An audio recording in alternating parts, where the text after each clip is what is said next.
നമസ്തേ. Thiruvananthapuram medical കോളേജിൽ ശസ്ത്രക്രിയ നടക്കണമെങ്കിൽ രോഗികൾ കൊച്ചിയിലെ ഒരു സ്ഥാപനത്തിൽ നിന്നും ഉപകരണം വാങ്ങി നൽകണം. ഉപകരണങ്ങളില്ലാത്തതിനാൽ ശസ്ത്രക്രിയ മാറ്റിവെക്കുന്നതിലുള്ള അമർഷവും രോഷവുമാണ് യൂറോളജി വിഭാഗം മേധാവി ഡോക്ടർ ഹാരിസ് ചിറക്കൽ പൊതുസമൂഹത്തിന് മുന്നിൽ പ്രകടിപ്പിച്ചത്. ഡോക്ടറുടെ വെളിപ്പെടുത്തലിന് പിന്തുണയേറിയതോടെ ആരോഗ്യവകുപ്പിന് വീഴ്ച സംഭവിച്ചതായി മന്ത്രി വീണ ജോർജ്. ആരോഗ്യവകുപ്പിൽ അടിയന്തര സ്വഭാവമുള്ള ഫയലുകൾ പോലും നീങ്ങുന്നില്ലെന്നൊരു മന്ത്രി തുറന്നു പറയുമ്പോൾ 11 വർഷത്തെ പിണറായി ഭരണത്തിലെ കെടുകാര്യസ്ഥതയാണ് അനാവൃതമാകുന്നത്. സർക്കാരിനോട് അപേക്ഷിച്ചും ഇരന്നും ഉപകരണങ്ങൾ വാങ്ങേണ്ടി വരുന്ന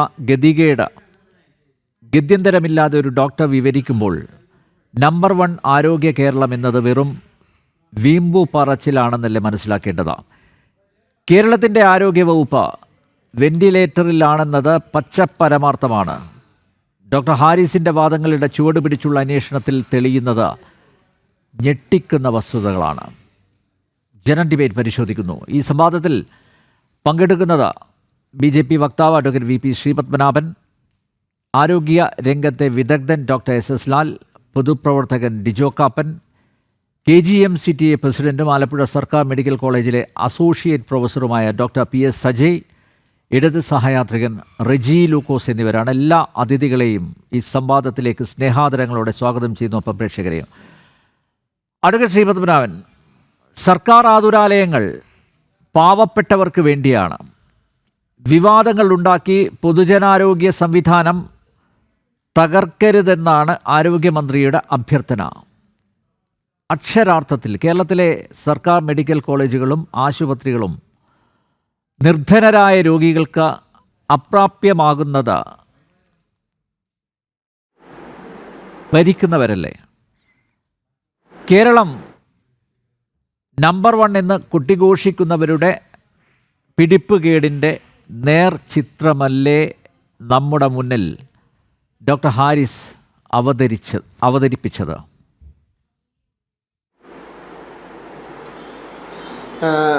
നമ്മുടെ നാട്ടിലെ സർക്കാർ ആശുപത്രികൾ, ആ ആശുപത്രികളിൽ വരുന്ന രോഗികളുടെ എണ്ണം ആ ആശുപത്രികൾക്ക് താങ്ങാൻ പറ്റാവുന്നതിലും അധികമാണ് എന്ന കാര്യത്തിൽ ഒരു സംശയമില്ല. ആ ഒരു സാഹചര്യത്തിൽ നമ്മൾ മനസ്സിലാക്കേണ്ട വളരെ കൗതുകകരമായ അല്ലെങ്കിൽ വളരെ ദുഃഖകരമായ ഒരു കാര്യം, നമ്മുടെ രാജ്യത്ത് 5 ലക്ഷം രൂപയുടെ ആരോഗ്യ ഇൻഷുറൻസ് ഉണ്ട്.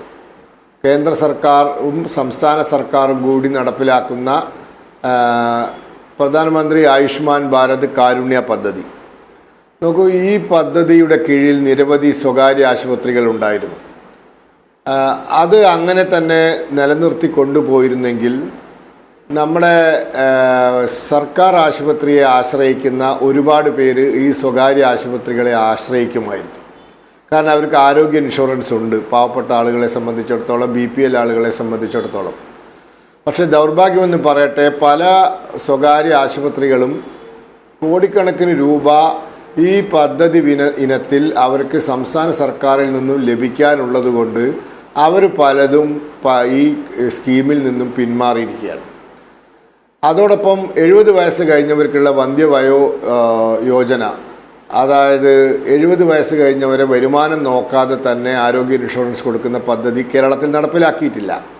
ഇതും സ്വകാര്യ ആശുപത്രികൾ മുഖാന്തരം നൽകാമായിരുന്നു. അപ്പോൾ ഇപ്പോൾ എന്താ സംഭവിച്ചിരിക്കുന്നത്? ഈ സാധാരണക്കാരായ ആളുകൾക്ക് സർക്കാർ ആശുപത്രിയെ മാത്രം ആശ്രയിക്കേണ്ട ഒരു സാഹചര്യമുണ്ടായിരിക്കുന്നു.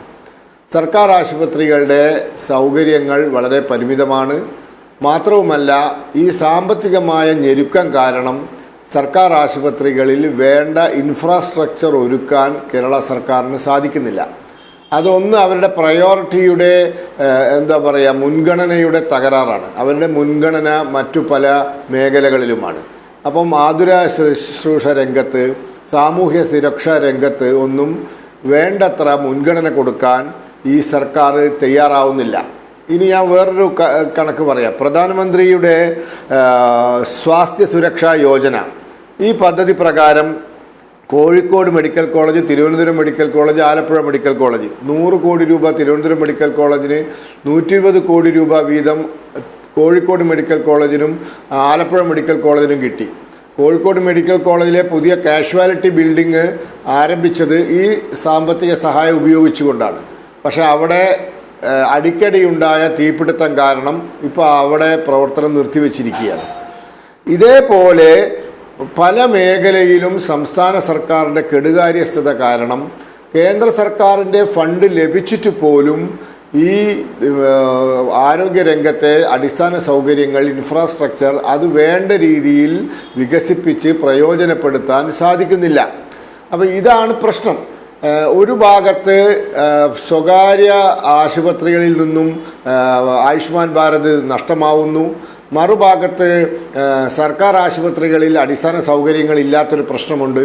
ഇതോടൊപ്പം പുറമേ നിന്നും ഈ സൗകര്യങ്ങൾ സ്വീകരിപ്പിക്കുന്ന, രോഗികളെ കൊണ്ട് സ്വീകരിപ്പിക്കുന്ന ഒരു വിഭാഗം ആളുകൾ, ഇതെല്ലാം കൂടിച്ചേരുമ്പോൾ നമ്മളെ സർക്കാർ പൊതുജന ശുശ്രൂഷ മേഖല, അതായത് സർക്കാർ ആശുപത്രികൾ ഇന്ന് സാധാരണക്കാരനെ സംബന്ധിച്ചിടത്തോളം അത് വലിയ തലവേദന ഉണ്ടാക്കുന്ന, ബുദ്ധിമുട്ടുണ്ടാക്കുന്ന ഒരു സംവിധാനമായി മാറിയിരിക്കുകയാണ്. ഇവിടെ ഈ ബഹളത്തിൽ ഈ പല താല്പര്യങ്ങളുടെയും ഈ 4 ഭാഗത്തേക്കുള്ള ഈ വലിയിൽപ്പെട്ട് ബുദ്ധിമുട്ടുന്നത് സാധാരണക്കാരനായ രോഗികളും അതോടൊപ്പം ഈ മേഖലയിൽ സത്യസന്ധമായി പ്രവർത്തിക്കണം, സാധാരണക്കാരനെ സേവിക്കണമെന്ന് ആഗ്രഹിക്കുന്ന ആശുപത്രി ജീവനക്കാരും ഡോക്ടർമാരും എല്ലാവരും ഉൾപ്പെട്ട കുറേ ആളുകളാണ്. അപ്പോൾ നമുക്കറിയാലോ, കോഴിക്കോട് മെഡിക്കൽ കോളേജിൽ സംഭവിച്ചത് നമ്മൾ കണ്ടതല്ലേ. ഒരു സെക്യൂരിറ്റി ജീവനക്കാരനെ അടിച്ച് റെഡിയാക്കി, അത് നമ്മൾ കണ്ടതല്ലേ. അതേപോലെ തന്നെ അവിടെ നേരത്തെ ഒരു പീഡനം നടന്ന സംഭവം നമ്മൾ കണ്ടതല്ലേ. അതിന് അനുകൂലമായി സംസാരിച്ച ഒരു വനിതാ ജീവനക്കാരിയെ അവരെ സർവീസിൻ്റെ കാര്യത്തിൽ അവരെ പീഡിപ്പിച്ചത് നമ്മൾ കണ്ടതല്ലേ. അപ്പം കേരളത്തിലെ സർക്കാർ ആശുപത്രികളിൽ കഴിഞ്ഞ കുറച്ചു കാലമായി കാര്യങ്ങൾ വളരെ മോശമായ രീതിയിലാണ് നടക്കുന്നത്. അവിടെ നാഥനില്ലാത്ത ഒരു അവസ്ഥയാണ്. ഇത് ഉടനടി പരിഹരിച്ചിട്ടില്ലെങ്കിൽ കേരളത്തിലെ പൊതുജനാരോഗ്യ രംഗം കൂടുതൽ വഷളാവും എന്നൊരു സാഹചര്യമാണ് നിലനിൽക്കുന്നത്. ശ്രീപത്മനാഭൻ, രോഗഗ്രസ്തമാണ് ആരോഗ്യമേഖല കേരളത്തിലെ. പക്ഷേ എന്തുകൊണ്ട് ചികിത്സിച്ച് മാറ്റാൻ സാധിക്കുന്നില്ല? വലിയ അവകാശവാദങ്ങളാണല്ലോ. നമ്പർ 1 അല്ലേ, ആരോഗ്യത്തിൻ്റെ കാര്യത്തിൽ, വിദ്യാഭ്യാസത്തിൻ്റെ കാര്യത്തിലൊക്കെ നമ്പർ 1 ആണല്ലോ കേരളം. പക്ഷേ എന്തുകൊണ്ട് തൊലിപ്പുറത്തെ ചികിത്സ പോലും നടത്താൻ ഇവർക്ക് സാധിക്കുന്നില്ല എന്നുള്ളതാണ്. ഇപ്പം നോക്കൂ, മുഖ്യമന്ത്രി പിണറായി വിജയൻ കണ്ണൂരിൽ ഈ ആരോഗ്യമേഖലയിലുള്ള ഈ അനഭിലഷണീയമായിട്ടുള്ള പ്രവണതകൾ അതെല്ലാം തുറന്ന് പറഞ്ഞ ഡോക്ടർ ഹാരിസ് ചിറക്കലിനെ വിമർശിച്ചിരിക്കുകയാണ്. അതായത് കേരളത്തിൻ്റെ ആരോഗ്യരംഗത്തെ തെറ്റായി ചിത്രീകരിക്കാനുള്ള ഒരു ശ്രമം, അതിൻ്റെ ഭാഗമായിട്ട് വിമർശനത്തെ കാണാനാവൂ എന്നാണ് മുഖ്യമന്ത്രി പിണറായി വിജയൻ അഭിപ്രായപ്പെട്ടിരിക്കുന്നത്. അപ്പോൾ നോക്കിയേ, കേരളത്തിലെ ആരോഗ്യരംഗം സംശുദ്ധമാണ്, ആരോഗ്യരംഗത്ത് ഒരു പ്രശ്നങ്ങളും ഇല്ല.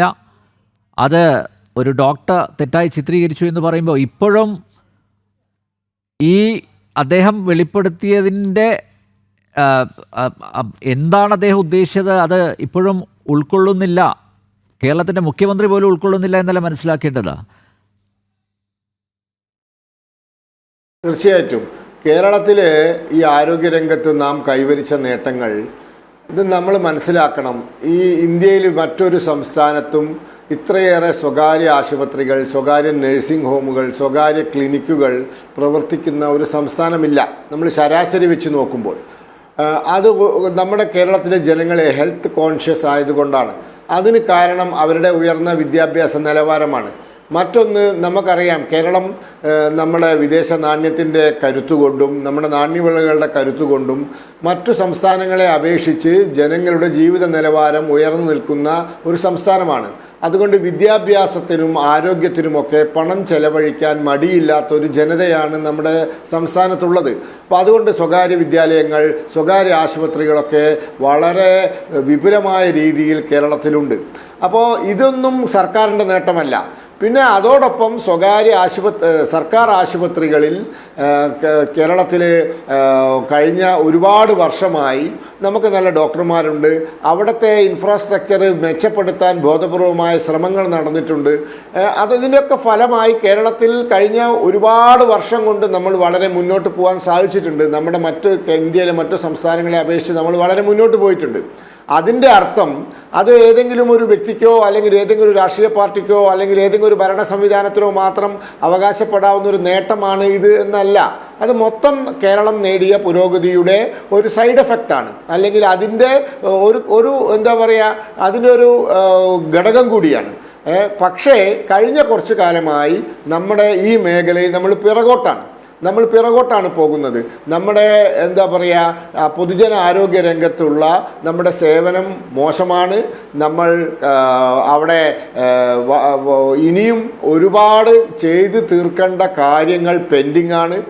മാത്രവുമല്ല, കേന്ദ്ര സർക്കാരിൻ്റെ ഭാഗത്തു നിന്നും കൈയച്ചിട്ടുള്ള സഹായം ഉണ്ടായിട്ടും ഇപ്പോൾ പുതിയ മെഡിക്കൽ കോളേജുകൾ തുടങ്ങാൻ കേന്ദ്രം ഫണ്ട് അനുവദിക്കുന്നുണ്ട്. അതായത് 60:40 റേഷ്യോയിൽ പൈസ കൊടുക്കാൻ തയ്യാറാണ്.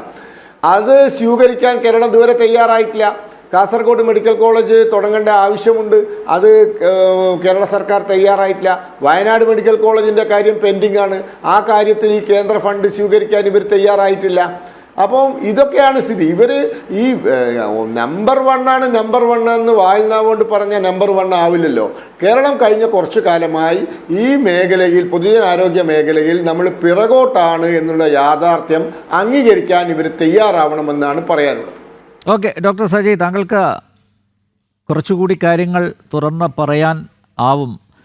ഡോക്ടർ ഹാരിസ് പറഞ്ഞതെല്ലാം വസ്തുതകളാണ് എന്ന് ആരോഗ്യമന്ത്രി തന്നെ സമ്മതിച്ചിട്ടുണ്ട്. പക്ഷേ മുഖ്യമന്ത്രി അദ്ദേഹത്തെ വിമർശിച്ചിരിക്കുകയാണ്. ആരോഗ്യ മേഖലയെ തെറ്റായി ചിത്രീകരിക്കുന്നു എന്നാണ് അദ്ദേഹം കണ്ണൂരിൽ പറഞ്ഞിരിക്കുന്നത്. നോക്കൂ, നമ്മുടെ പൊതുജനാരോഗ്യ സംവിധാനത്തിൻ്റെ പ്രശ്നങ്ങൾ എന്താണ്? ആരാണ് ഉത്തരവാദി? ആരാണ് ഈ രംഗത്തെ ചികിത്സിക്കേണ്ടത്? എന്തുകൊണ്ട് ആരും മുൻകൈ എടുക്കുന്നില്ല? നമുക്കറിയാം, നേരത്തെയും ഇതുപോലുള്ള വെളിപ്പെടുത്തലുകളൊക്കെ ഉണ്ടായിട്ടുണ്ട്. അന്നും ഇതുപോലെ ചർച്ചകളും നടന്നിട്ടുണ്ട്. പക്ഷേ അതിനപ്പുറത്തേക്ക് കാര്യങ്ങൾ നീങ്ങുന്നില്ല. എന്താണ് പ്രശ്നം? ഫണ്ടിൻ്റെ അപര്യാപ്തതയാണോ, അഭാവമാണോ പ്രധാന പ്രശ്നം? നമ്മുടെ സർക്കാർ ആശുപത്രികളിൽ, മെഡിക്കൽ കോളേജുകളിലൊക്കെ കേമന്മാരായിട്ടുള്ള ഡോക്ടർമാരുണ്ട്, ഒരു സംശയവുമില്ല. പക്ഷേ മതിയായ ചികിത്സ കൊടുക്കാൻ സംവിധാനങ്ങൾ ഇല്ല. ആ സംവിധാനങ്ങൾ ഇല്ലാത്തതുകൊണ്ട് വീർപ്പുമുട്ടുന്ന ഒരവസ്ഥയിലാണ് ഡോക്ടർ ഹാരിസ് ഇതൊക്കെ തുറന്ന് പറഞ്ഞത്. അതിന് അദ്ദേഹത്തെ ക്രൂശിക്കുകയല്ല വേണ്ടത്, മറിച്ച് അതിനൊരു പരിഹാരം കാണുകയല്ലേ വേണ്ടത്?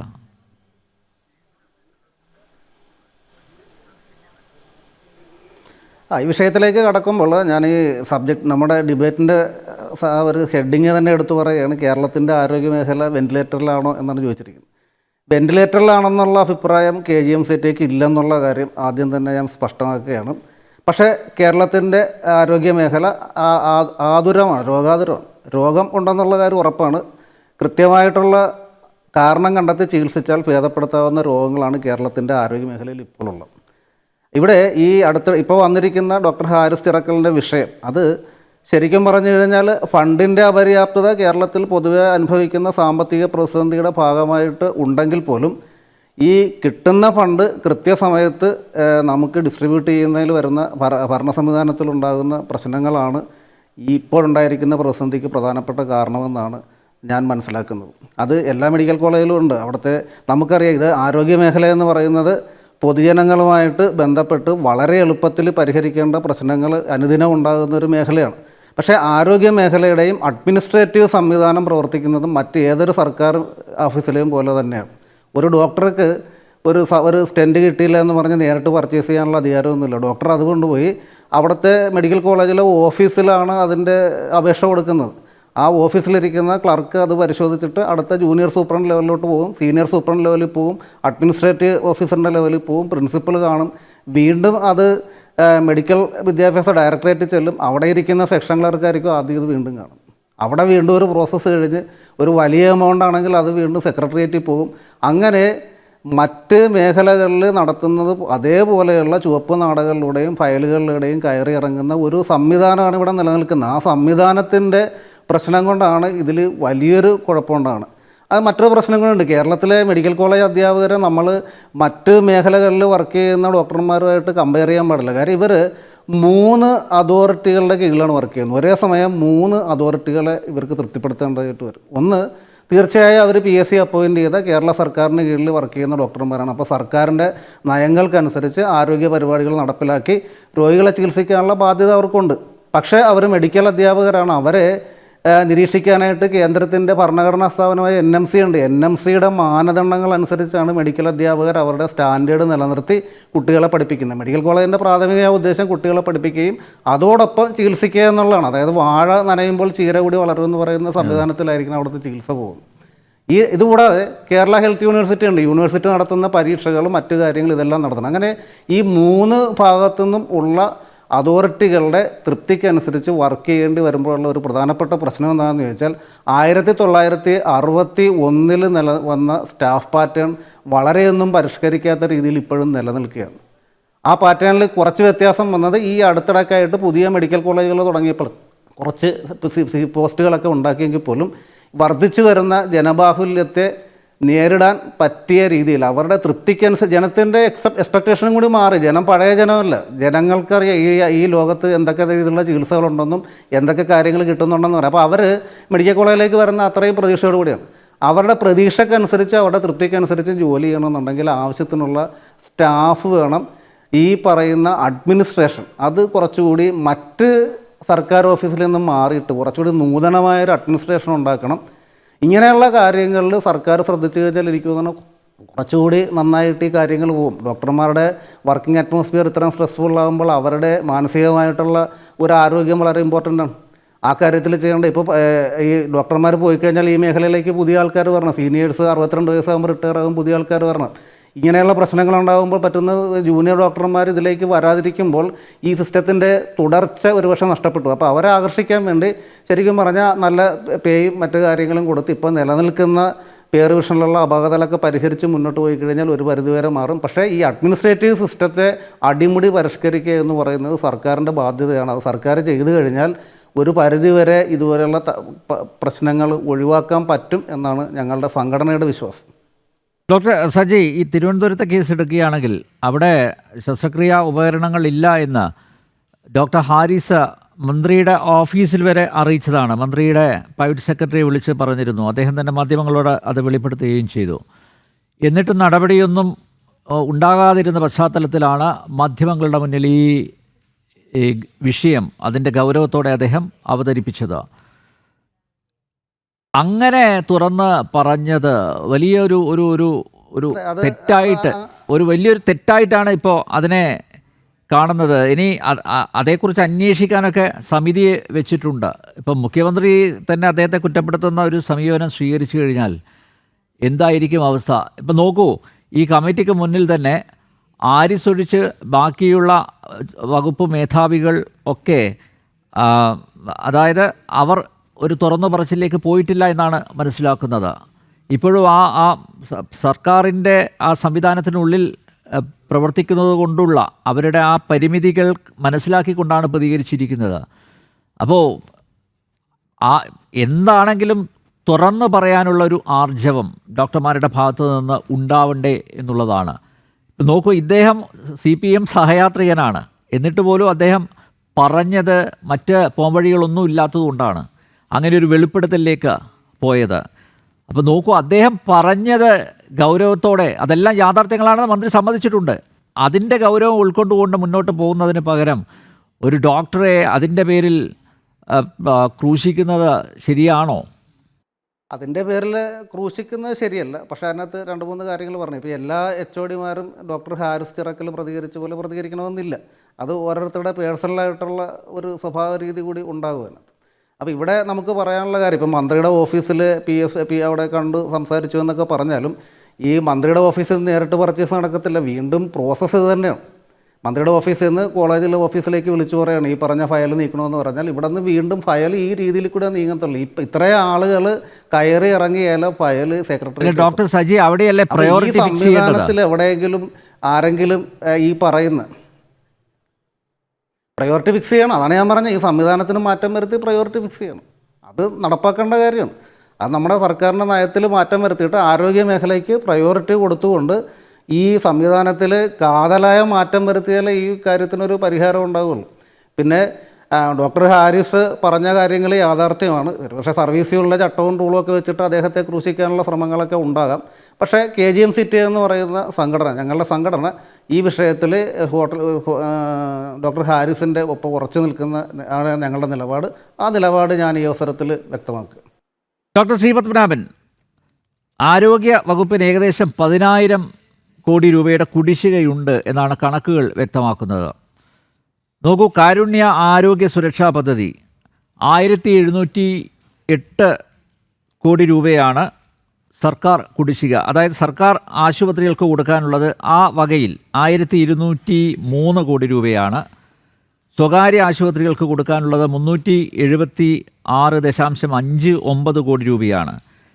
ആരോഗ്യ കിരണം പദ്ധതിയിലെ കുടിശ്ശിക 12.45 കോടി രൂപയാണ്.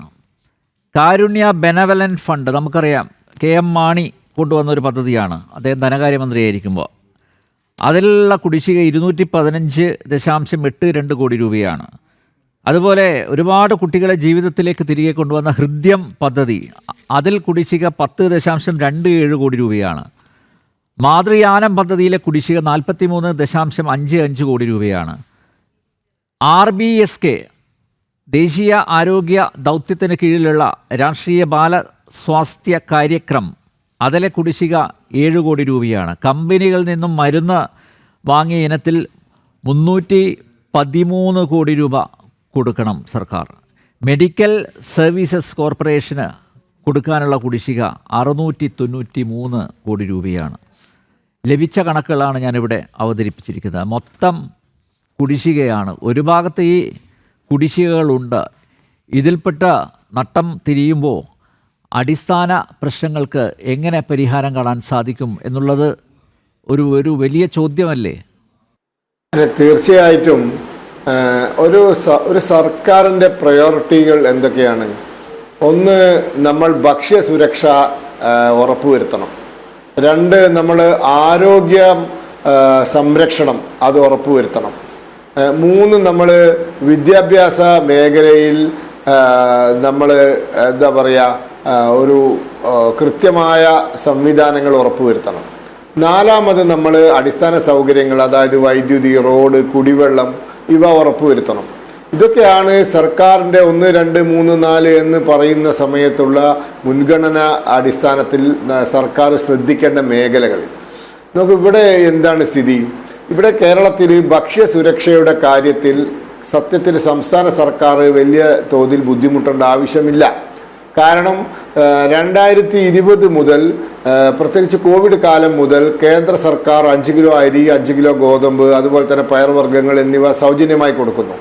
അതോടൊപ്പം തന്നെ BPL കുടുംബങ്ങൾക്കുള്ള മറ്റ് ഭക്ഷ്യധാന്യങ്ങൾ ഒരു നിശ്ചിത നിരക്കിൽ കേന്ദ്രം സംസ്ഥാന സർക്കാരിന് എത്തിച്ചു കൊടുക്കുന്നുണ്ട്. കേരളം ഭക്ഷ്യധാന്യ ഉൽപ്പാദനത്തിൽ വളരെ പിറകിൽ നിൽക്കുന്ന സംസ്ഥാനമാണ്, നമുക്കറിയാം.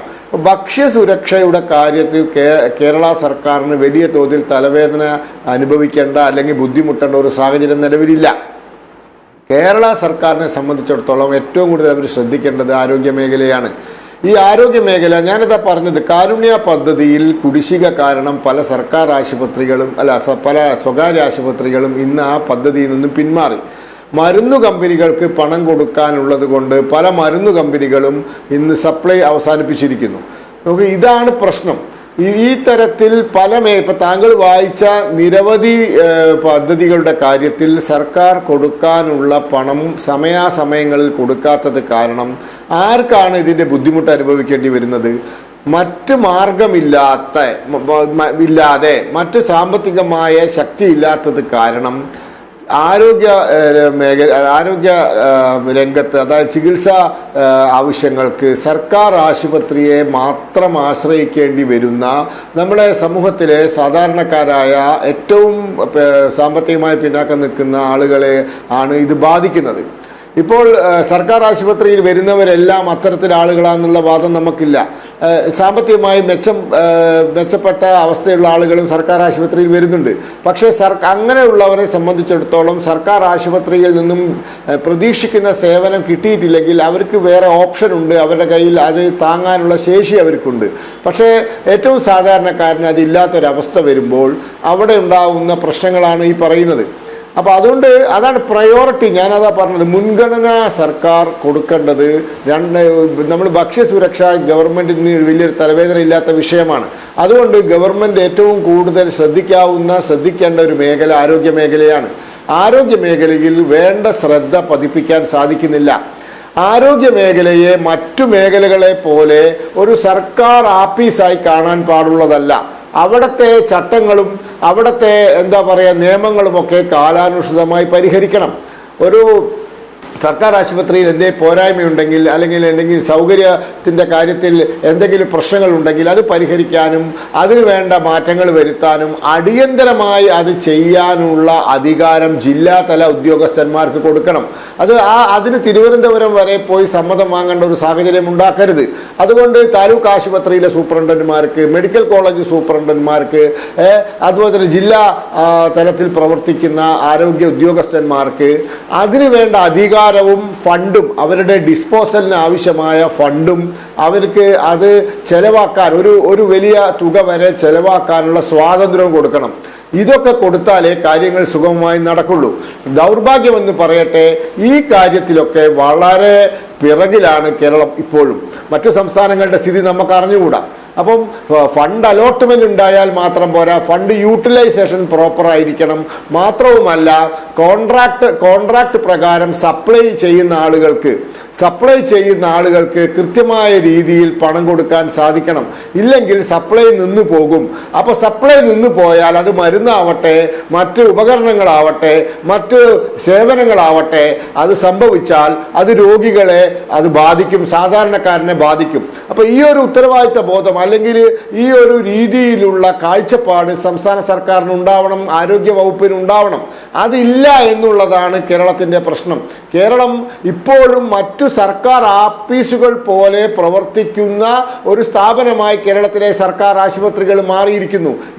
ഇതാണ് കേരളം നേരിടുന്ന ഏറ്റവും വലിയ പ്രതിസന്ധി എന്നാണ് നമ്മൾ കഴിഞ്ഞ കുറേ കാലമായി ഈ മേഖല പഠിക്കുന്ന സമയത്ത് നമുക്ക് മനസ്സിലാക്കാൻ സാധിക്കുന്നത്.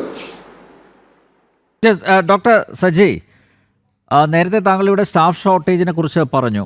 ഇപ്പോൾ നോക്കൂ, ഡോക്ടർ ഹാരിസ് ചിറക്ക് ഉയർത്തി കൊണ്ടുവന്ന പ്രശ്നം അവിടെ ശസ്ത്രക്രിയ നടന്നില്ല, അതിന് ഉപകരണങ്ങളില്ല എന്നുള്ളതാണ്, ഉപകരണങ്ങളുടെ അഭാവമാണ്. പക്ഷേ ആവശ്യത്തിന് മരുന്നുകൾ പോലും നമ്മുടെ സർക്കാർ മെഡിക്കൽ കോളേജുകളിലും അതുപോലെ ആശുപത്രികളിലും ഇല്ല എന്നുള്ളതും ഒരു യാഥാർത്ഥ്യം തന്നെയല്ലേ? മാത്രമല്ല, കിടത്തി ചികിത്സിക്കാനുള്ള ബെഡുകൾ ഇല്ല. ഇപ്പോഴും ഏത് മെഡിക്കൽ കോളേജിൽ പോയാലും ഏത് സർക്കാർ ആശുപത്രിയിൽ പോയാലും ആശുപത്രിയുടെ ഇടനാഴികളിൽ പോലും കിടത്തി ചികിത്സിക്കുന്ന കാഴ്ചയാണ് കാണുന്നത്. അതിനൊന്നും ഒരു മാറ്റവും വരുന്നില്ല. ഒരു ഭാഗത്ത് പുതിയ കെട്ടിടങ്ങൾ കെട്ടിപ്പൊക്കുന്നുണ്ട്. പക്ഷേ ഈ ഒരു ദുരവസ്ഥയ്ക്ക് എന്തുകൊണ്ടാണ് മാറ്റം വരാത്തത്? ആ ദുരവസ്ഥയ്ക്കൊരു പോസിറ്റീവ് വശം കൂടിയുണ്ട്. കാരണം ഇപ്പോഴും ഈ പരിമിതികളൊക്കെ ഉണ്ടെങ്കിൽ പോലും നമ്മുടെ നാട്ടിലെ ബഹുഭൂരിപക്ഷം വരുന്ന സാധാരണ ജനങ്ങൾ ആശ്രയിക്കുന്ന, അവരുടെ അത്താണിയായിട്ട് നിൽക്കുന്ന സ്ഥാപനങ്ങളാണ് കേരളത്തിലെ മെഡിക്കൽ കോളേജുകളിൽ നിന്നുള്ളൊരു പോസിറ്റീവ് വശം അവിടെ ഉണ്ട്. അവിടുത്തെ ഏറ്റവും വലിയ പ്രശ്നം ഇതാണ്, നമ്മൾ ഉണ്ടാക്കുന്ന ആ സംവിധാനങ്ങൾക്കുള്ള ദീർഘദർശിത്വം ഇല്ലായ്മ എന്ന് പറഞ്ഞൊരു കാര്യമുണ്ട്. നമ്മളൊരു മെഡിക്കൽ കോളേജിൻ്റെ ഒരു കെട്ടിടം വെക്കുമ്പോൾ 2012 വെക്കുന്ന കെട്ടിടം 2012 ആവശ്യത്തിന് വേണ്ടിയിട്ട് വെച്ച് കഴിഞ്ഞാൽ ഇങ്ങനെയുള്ള കുഴപ്പങ്ങൾ വരും. അവിടെ ഒരു 50 കൊല്ലത്തെ ദീർഘദൃഷ്ടിയോട് കൂടിയുള്ളൊരു കെട്ടിടം വെക്കണം. ജനബാഹുല്യം ഉണ്ടായാൽ അവരെ അതിനെ ഉൾക്കൊള്ളത്തക്ക രീതിയിലുള്ള ദീർഘദൃഷ്ടിയോടുകൂടിയുള്ള കെട്ടിടം വെപ്പും മറ്റു കാര്യങ്ങളുള്ള ആസൂത്രണത്തിൻ്റെ പ്രശ്നമാണ് അവിടെ കൂടുതലായിട്ട് വന്നിരിക്കുന്നത്. പിന്നെ അത് മാത്രമല്ല, നമുക്ക് കൈകാര്യം ചെയ്യാൻ പറ്റുന്നതിനേക്കാളും കൂടി ഇപ്പം നാഷണൽ മെഡിക്കൽ കമ്മീഷൻ പറയുന്നുണ്ട്, ഇത്ര പേരെ മിനിമം ഒ പിയിൽ നോക്കണം ഒരു മെഡിക്കൽ കോളേജിൽ, അല്ലെങ്കിൽ ഇത്ര ശസ്ത്രക്രിയ നടത്തണം, ഇത്ര പ്രസവം ഉണ്ടാകണം എന്നൊക്കെ പറയുന്നതിൻ്റെ എത്രയോ ഇരട്ടി രോഗികളെയാണ് നമ്മൾ എല്ലാ ദിവസവും നോക്കുന്നത്, എത്രയോ ഇരട്ടി ശസ്ത്രക്രിയ നടത്തുന്നത്, എത്ര പ്രസവങ്ങൾ നടത്തുന്നു. അപ്പോൾ ഈ നാട്ടിലെ സാധാരണ ജനങ്ങളെല്ലാം ആശ്രയിക്കുകയും അങ്ങോട്ട് തള്ളിക്കയറുകയും ചെയ്യുമ്പോൾ അവരെ ഒന്നിച്ച് ഡീൽ ചെയ്യാനുള്ള ഇൻഫ്രാസ്ട്രക്ചർ അവിടെ ഇല്ല, അതിനുള്ള സ്റ്റാഫില്ല. ഡോക്ടർമാർ മാത്രമല്ല, അനുബന്ധ സ്റ്റാഫുകൾ വേണ്ടേ? ഡോക്ടർ മാത്രമല്ല, നഴ്സുമാർ വേണം, അറ്റൻഡർമാർ വേണം, തിയേറ്റർ സ്റ്റാഫ് വേണം. ഇങ്ങനെയുള്ള എല്ലാ മേഖലകളിലും ആ കുറവുണ്ട്. അങ്ങനെ വരുമ്പോൾ എന്ത് പറ്റുമെന്ന് വെച്ചാൽ ഈ മേഖലയിൽ വർക്ക് ചെയ്യുന്ന എല്ലാവർക്കും അവരുടെ വർക്ക് ലോഡ് കൂടുന്നതനുസരിച്ചുള്ള സ്ട്രെസ്സ് വരും. അപ്പോൾ ആ സ്റ്റാഫ് പാറ്റേൺ ഉറപ്പായിട്ടും മാറ്റണം. ഇപ്പോൾ നാഷണൽ മെഡിക്കൽ കമ്മീഷൻ ഒരു സ്റ്റാഫ് പാറ്റേൺ പറഞ്ഞിട്ടുണ്ട്. ഒരു ഡിപ്പാർട്ട്മെൻറ്റിൽ ഇത്ര ആൾക്കാർ വേണം, ഇത്ര കുട്ടികളെ പഠിപ്പിക്കാനെന്ന് പറഞ്ഞാൽ അത് പഠിപ്പിക്കുന്നതിൻ്റെ മാത്രമാണ് പറയുന്നത്, അല്ലാതെ ഈ രോഗികളെ മുഴുവൻ പരിശോധിക്കാനായിട്ട് അത്രയും ആൾക്കാരെ കൊണ്ട് പറ്റില്ല. പക്ഷേ ദൗർഭാഗ്യം എന്ന് പറയട്ടെ, സർക്കാർ പലപ്പോഴും എടുക്കുന്ന നയം എന്ന് പറഞ്ഞാൽ നാഷണൽ മെഡിക്കൽ കമ്മീഷൻ പറഞ്ഞിരിക്കുന്ന ഇത്രയേ ഉള്ളൂ, അതുകൊണ്ട് അത്രയും ആളുകൾ മതിയെന്നാണ്. അങ്ങനെ ഒരു സാഹചര്യം വന്നാൽ ഈ കുട്ടികളെ പഠിപ്പിക്കാൻ ഒരു പക്ഷേ പറ്റുമായിരിക്കും, പക്ഷേ ഇത്രയും ആളുകളെ കൈകാര്യം ചെയ്യാൻ നമുക്ക് പറ്റില്ല. അപ്പോൾ ആളുകൾക്ക് വേണ്ട ക്വാളിറ്റി സർവീസ് കൊടുക്കണമെന്നുണ്ടെങ്കിൽ ഇൻഫ്രാസ്ട്രക്ചർ മാറണം. ഈ പറഞ്ഞ പോലെ സ്റ്റാഫ് ഷോർട്ടേജ് പരിഹരിക്കണം, കൂടുതൽ ആൾക്കാരെ ഈ മേഖലകളിലേക്ക് ആകർഷിക്കണം, ആകർഷകമായിട്ടുള്ള ശമ്പളം എൻട്രി കേഡറിൽ നടപ്പാക്കണം എന്ന് മാത്രമല്ല, ഈ അഡ്മിനിസ്ട്രേറ്റീവ് ഡ്യൂട്ടിയിൽ നിന്ന് പരമാവധി ഡോക്ടർമാരെ ഒഴിവാക്കണമെന്നുള്ളതാണ് എൻ്റെ അഭിപ്രായം. കാര്യം എന്ന് പറഞ്ഞാൽ ഇപ്പോൾ ഒരു മെഡിക്കൽ കോളേജ് എന്നുള്ള സ്ഥലത്തേക്ക് പോകണ്ട, നിങ്ങളൊരു സാധാരണ ഒരു ഹെൽത്ത് സെൻ്ററിലേക്ക് ചെല്ലുക, അവിടുത്തെ മെഡിക്കൽ ഓഫീസർ ഒരു ദിവസം ഒരു 200 രോഗികളേക്ക് ഒരു ദിവസം പരിശോധിക്കും. ഒരു അത്യാവശ്യം തിരക്കുള്ള ഒരു മെഡിക്കൽ പിന്നെ ഒരു PSCയിലെ കാര്യമാണ് നമ്മൾ 200 രോഗികളെ പരിശോധിച്ചിട്ട് ആയിരിക്കും അയാൾ ഉച്ച സമയത്ത് ഓഫീസിലേക്ക് കയറി ചെല്ലുമ്പോൾ ആ ഓഫീസിലെ ശമ്പള ബില്ല് ഉൾപ്പെടെയുള്ള എല്ലാ കാര്യങ്ങളും ഒപ്പിടുകയും പഠിക്കുകയും ചെയ്യേണ്ട ആൾ ഇയാൾ തന്നെ. ആ ഓഫീസുമായിട്ട് ബന്ധപ്പെട്ട ഹയർ ലെവലിലേക്ക് കൊടുക്കേണ്ട ഭരണപരമായിട്ടുള്ള എല്ലാ കാര്യങ്ങളും ഫയലിൽ അവസാനത്ത് ഒപ്പുവെക്കേണ്ട ഈ ഡോക്ടർ തന്നെയാണ്. ആ ഒരു സംവിധാനം മാറ്റം വരുത്തണം. കാരണം ഡോക്ടർമാരെന്ന് പറഞ്ഞാൽ അവരുടെ പ്രാഥമികമായ ഉദ്ദേശം എന്ന് പറഞ്ഞാൽ അവർ രോഗികളെ പരിശോധിക്കുക, അതിന് കൃത്യമായ ശാസ്ത്രീയമായ ചികിത്സ കൊടുക്കുക. മെഡിക്കൽ കോളേജിലാണെങ്കിൽ കുട്ടികളെ ഏറ്റവും ആധുനികമായ അറിവുകൾ സമ്പാദിച്ച് അവരെ പഠിപ്പിക്കുക, ഇതൊക്കെയാണ്. അപ്പോൾ അതിന് വേണ്ടിയിട്ട് അവരെ പൂർണ്ണമായിട്ട് സമർപ്പിക്കണമെന്നുണ്ടെങ്കിൽ ഈ പറയുന്ന അഡ്മിനിസ്ട്രേറ്റീവ് സെക്ഷൻ എന്ന് പറഞ്ഞു കഴിഞ്ഞാൽ അത് വേറെ രീതിയിലേക്ക് മാറ്റിയെടുത്താലേ പറ്റത്തുള്ളൂ. അതിനൊരു പ്രത്യേക സംവിധാനം തന്നെ വേണം. അങ്ങനെ എന്നാൽ മാത്രമേ ഇതിനുള്ള പരിഹാരം ഉണ്ടാവുള്ളൂ. അതാണ് എനിക്ക് ഈ വിഷയത്തിൽ പറയാനുള്ള കാര്യം. എന്ന് പറഞ്ഞാൽ ഇൻഫ്രാസ്ട്രക്ചറിൻ്റെ പോരായ്മ എല്ലായിടത്തും ഉണ്ട്. അത് വരുന്നതെന്ന് പറഞ്ഞാൽ നേരത്തെ അഡ്വക്കേറ്റ് ശ്രീപത്മനാഭൻ ചൂണ്ടിക്കാണിച്ചതുപോലെ ഇപ്പോൾ എല്ലാ പ്രശ്നങ്ങൾക്കും പരിഹാരം കാണാൻ തിരുവനന്തപുരത്തേക്ക് ഓടി വരേണ്ട കാര്യമില്ല. അതിന് പകരം ഇപ്പം മെഡിക്കൽ കോളേജ് സൂപ്രണ്ട് അല്ലെങ്കിൽ ജില്ലാ ആശുപത്രി സൂപ്രണ്ട് അല്ലെ പ്രിൻസിപ്പാൾ, മെഡിക്കൽ കോളേജ് പ്രിൻസിപ്പാൾ, ഇവരെയൊക്കെ കൂടുതൽ എംപവർ ചെയ്ത് കഴിഞ്ഞാൽ ഈ പ്രശ്നങ്ങൾക്കൊക്കെ താൽക്കാലികമായിട്ടെങ്കിലും പെട്ടെന്ന് പരിഹാരം ഉണ്ടാവില്ലേ? തീർച്ചയായും അത് പറ്റും. പക്ഷേ അതൊരു പെട്ടെന്ന് നടക്കുന്നൊരു കാര്യമല്ല. നിലവിലുള്ള ധനവിനിയോഗ ചട്ടങ്ങളിൽ ആവശ്യമായിട്ടുള്ള മാറ്റം വരുത്തി ചെയ്യേണ്ട ഒരു കാര്യമായിരിക്കും. അത് സർക്കാർ തലത്തിൽ എടുക്കേണ്ട നയപരമായൊരു തീരുമാനമാണ്. അങ്ങനെ എടുത്തു കഴിഞ്ഞാൽ ഈ പ്രശ്നത്തിന് വലിയൊരു പരിഹാരം ഉണ്ടാക്കാൻ പറ്റുമെന്നുള്ളത് തന്നെയാണ് സംഘടനയുടെ അഭിപ്രായം. Okay doctor Sajay. ഡിജോ കാപ്പൻ, കേരളത്തിലെ ആരോഗ്യമേഖല ഏറ്റവും വലിയ പ്രശ്നം എന്താണ്? എവിടെയാണ് തകരാറ്?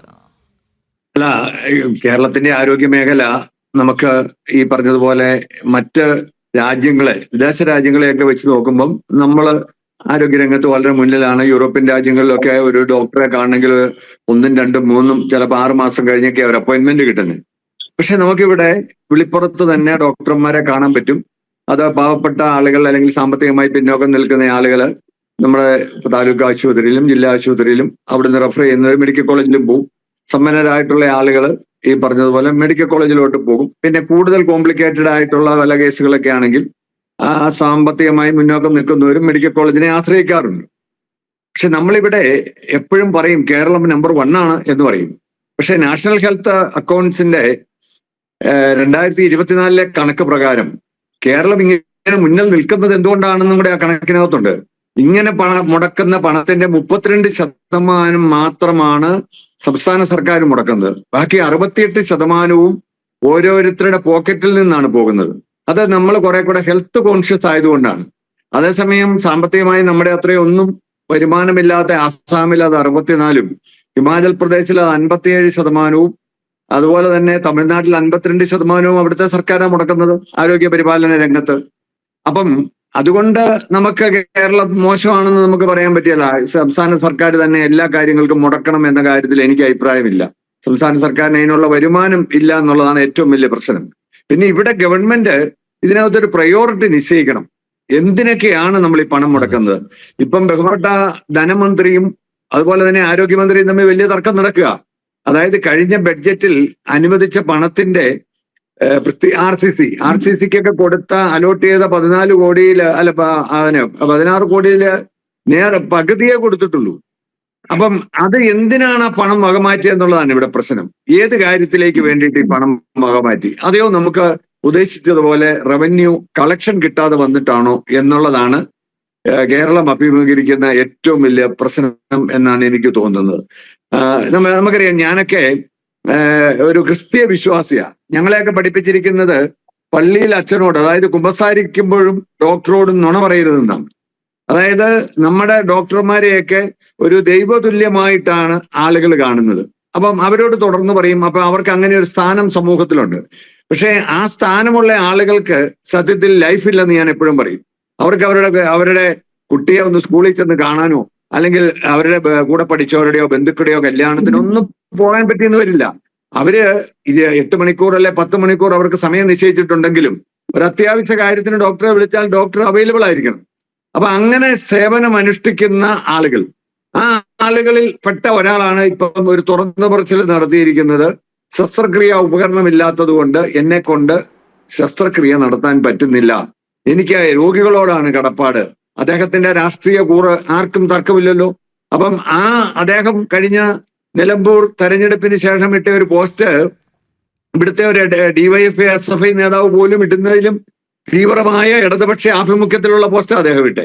അപ്പൊ അദ്ദേഹത്തിന് ഈ ഗവൺമെന്റിനെ മോശമാക്കണം എന്നുള്ളത് കൊണ്ടല്ല, അദ്ദേഹം നടന്ന് ചെരുപ്പിന്റെ സോള് തേഞ്ഞു എന്ന് അദ്ദേഹം പറയുന്നത്.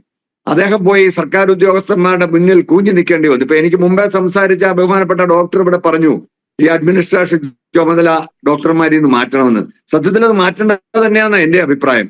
എന്താണെന്ന് വെച്ചാൽ അവരുടെ സേവനം നമുക്ക് ആ സമയത്തും കൂടി ആതുര സേവനത്തിനാണ് വിട്ടുകൊടുക്കേണ്ടത്, അഡ്മിനിസ്ട്രേഷൻ അല്ല. പക്ഷെ നമ്മളൊരു സിസ്റ്റം ഫോളോ ചെയ്ത് വരികയാണ്. ബഹുമാനപ്പെട്ട ആരോഗ്യമന്ത്രി പറഞ്ഞു നമ്മുടെ സിസ്റ്റത്തിന്റെ അകത്തെ ഒരു കുഴപ്പങ്ങൾ കൊണ്ടാണ് ഡോക്ടർ ഹാരിസ് ഇങ്ങനെ പ്രതികരിക്കേണ്ടതെന്ന് വന്നു. അപ്പൊ എന്തായാലും ഇപ്പൊ അതിനൊരു കമ്മിറ്റിയെ വെച്ചിട്ടുണ്ട്. ആ കമ്മിറ്റിയുടെ പഠന റിപ്പോർട്ടിന്റെ അടിസ്ഥാനത്തിൽ ഈ സിസ്റ്റത്തിന് വേണ്ടുന്ന മാറ്റം ഉണ്ടാക്കണം എന്നുള്ളതാണ് എനിക്ക് ആമുഖമായി പറയാനുള്ളത്. ഓക്കെ റെജി, മറ്റ് സർക്കാർ വകുപ്പുകൾക്ക് വകുപ്പുകളെ പോലെ ആരോഗ്യവകുപ്പിനെ കണ്ടാൽ മതിയോ? അത് ഒന്നാമത്തെ ചോദ്യം. രണ്ടാമത്തേത്, പ്രയോറിറ്റി ഫിക്സ് ചെയ്യുന്നതിൽ പരാജയപ്പെട്ടിരിക്കുകയല്ലേ?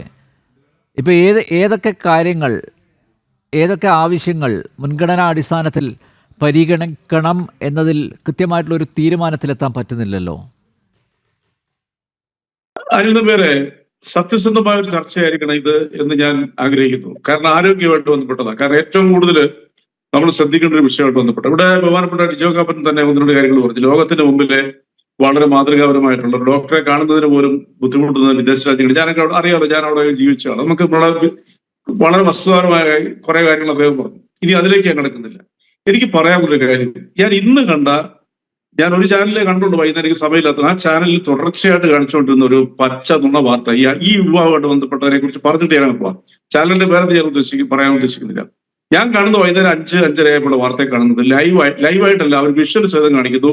ഇടുക്കി ജില്ലാ ആശുപത്രിയായി തൊടുപുഴയിലുള്ള ഇടുക്കി ജില്ലാ ആശുപത്രിയുടെ 6 നിലയുള്ള കെട്ടിടത്തിന് ലിഫ്റ്റ് തയ്യാറായിരിക്കുന്നു. കഴിഞ്ഞ ശനിയാഴ്ച ഈ നിമിഷം വരെ ഓപ്പറേറ്റ് ചെയ്തിട്ടില്ല. ആളുകളുടെ ഭയങ്കര ഭയണത്തിൽ ഉപരോധത്തിൽ എന്ന് പറഞ്ഞ് കുറെ വിഷ്വലും കാണിച്ചുകൊണ്ടിരിക്കുന്നു.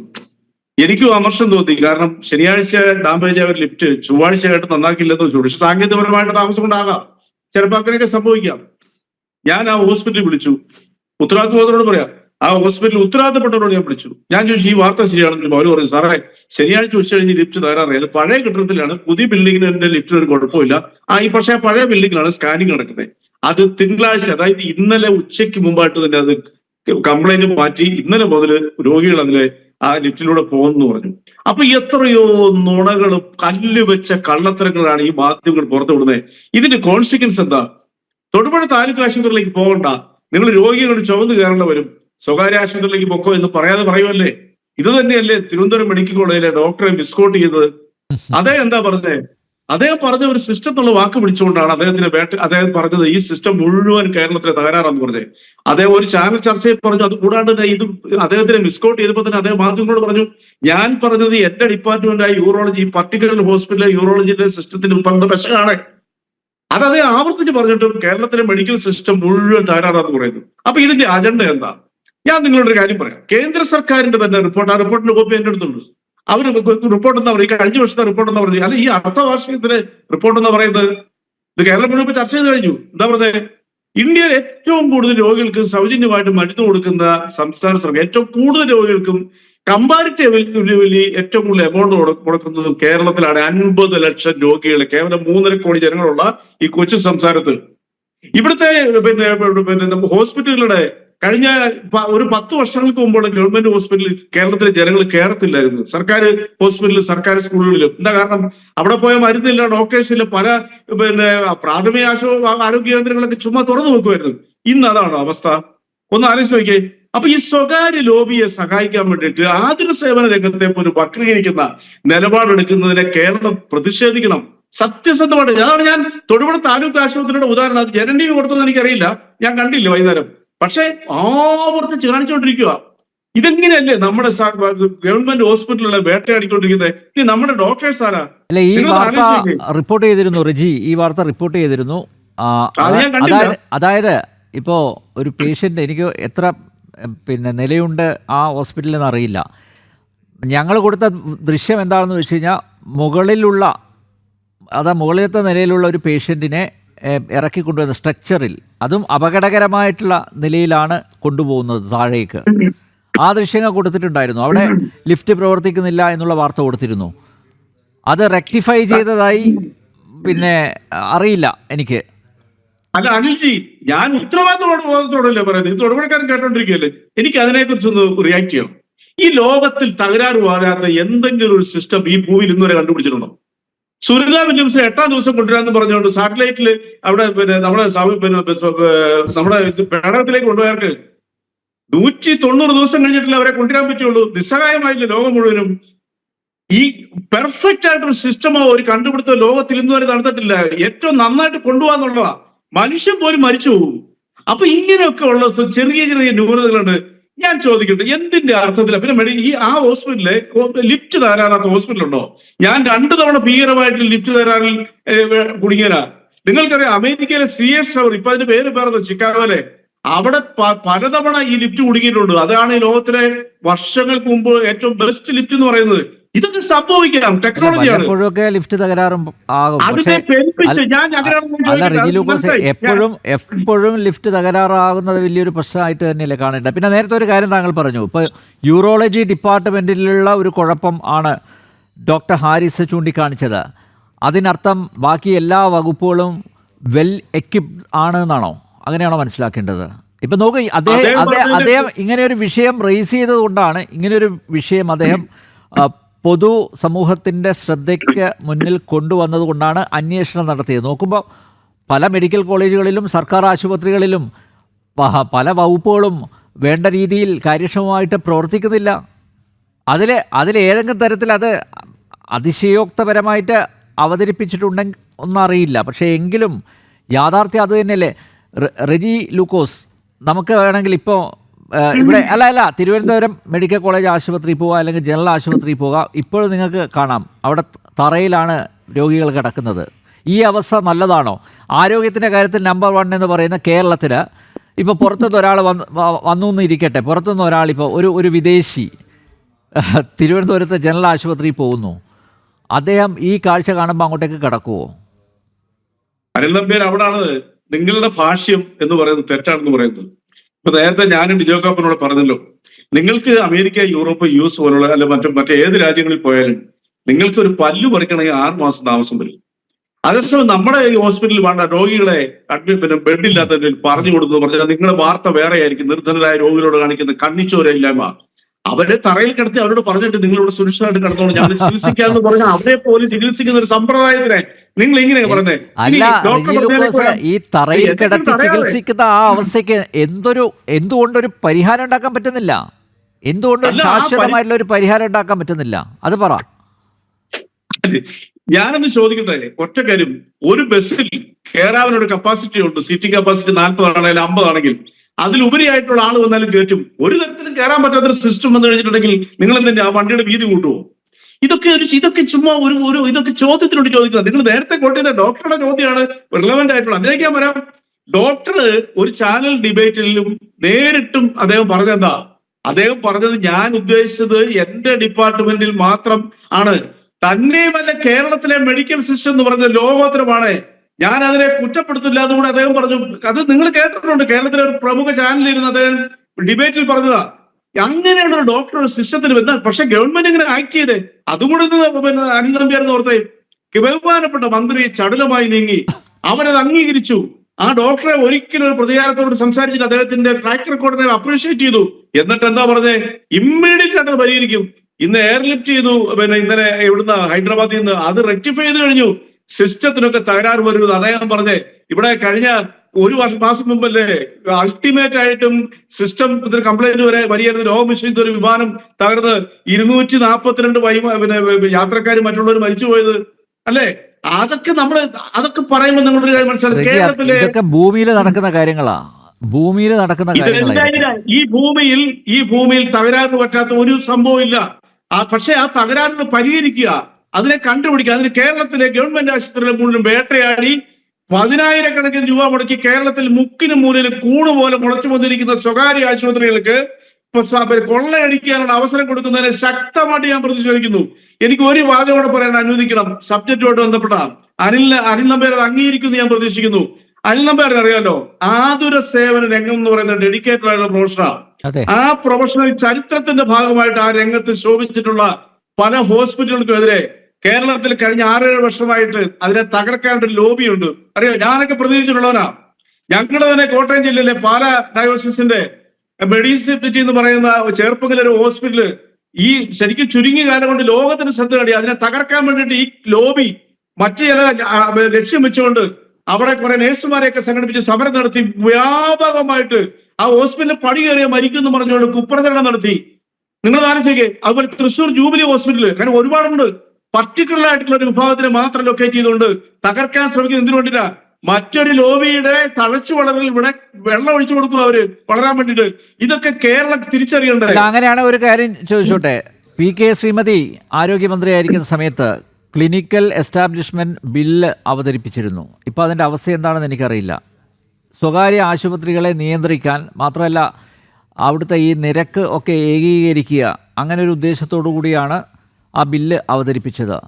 നിങ്ങൾക്ക് സ്വകാര്യ ആശുപത്രികളെ നിയന്ത്രിക്കാൻ പറ്റുന്നുണ്ട്. ഇപ്പോൾ റിജി ഇവിടെ ഉച്ചത്തിൽ സംസാരിക്കുകയാണ്. ഇത് സ്വകാര്യ ആശുപത്രികളെ സഹായിക്കാൻ വേണ്ടിയാണ് പൊതുജനാരോഗ്യ സംവിധാനത്തെ ദുർബലപ്പെടുത്തിക്കൊണ്ടുള്ള വാർത്തകൾ കൊടുക്കുന്നതെന്നാണല്ലോ പറഞ്ഞു വരുന്നത് താങ്കൾ. അങ്ങനെയാണെങ്കിൽ ഈ സർക്കാരിന് സ്വകാര്യ ആശുപത്രികളെ എത്രത്തോളം നിയന്ത്രിക്കാൻ പറ്റുന്നുണ്ട്? അവിടെ എന്തെല്ലാം നടക്കുന്നുണ്ട്? നിങ്ങളുടേത് ഇച്ഛാശക്തിയുള്ള ഒരു സർക്കാരാണെങ്കിൽ എന്തൊക്കെ നിയന്ത്രണങ്ങൾ കൊണ്ടുവരാം, കൂച്ചുവിലങ്ങിടാം. പക്ഷെ അങ്ങനെ വല്ലതും നടക്കുന്നുണ്ടോ സ്വകാര്യ മേഖലയിൽ? നല്ല ചോദ്യമാണ്.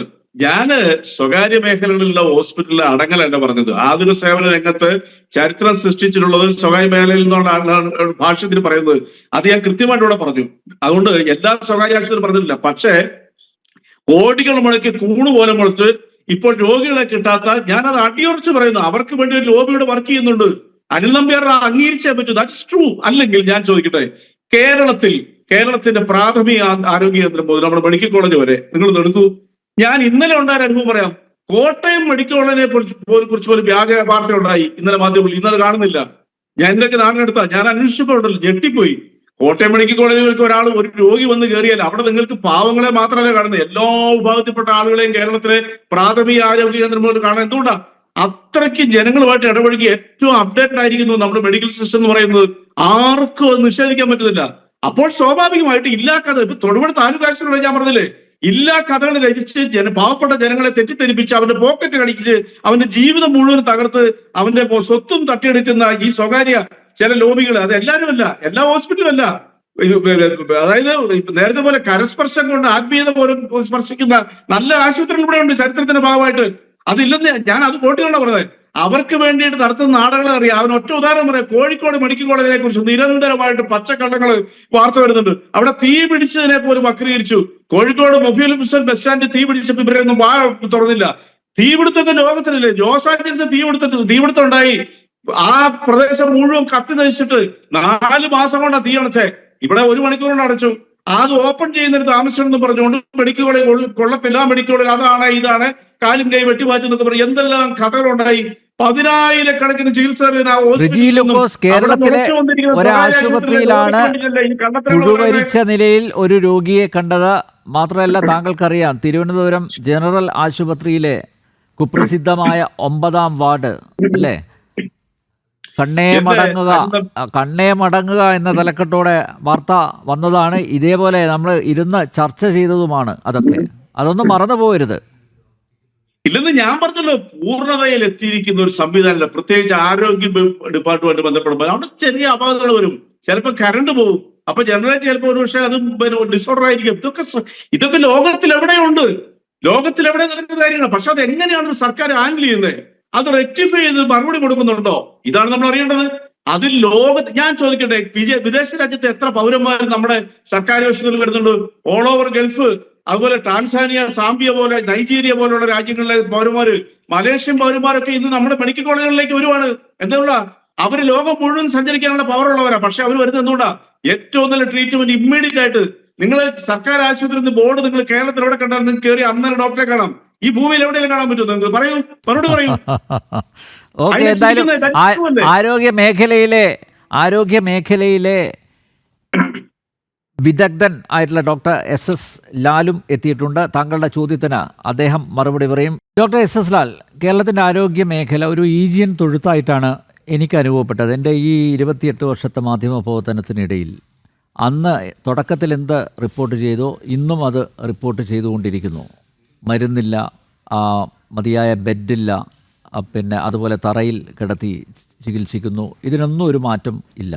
പക്ഷേ എങ്കിലും നമ്പർ 1 എന്നാണ് ആരോഗ്യത്തിൻ്റെ കാര്യത്തിലും വിദ്യാഭ്യാസത്തിൻ്റെ കാര്യത്തിലൊക്കെ നമ്പർ 1 എന്നാണ് കുട്ടിഘോഷിക്കുന്നത്.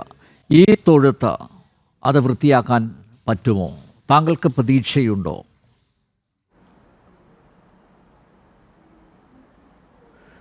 പ്രതീക്ഷയുണ്ട്, പക്ഷേ അതിന് നടപടികൾ വേണം. നമ്മൾ ഈ ഒരു 2 വൈരുദ്ധ്യമുണ്ട്. ഒന്ന്, എപ്പോഴും നമ്പർ 1 എന്ന് പറയുന്നതും ഈ പ്രശ്നങ്ങളും.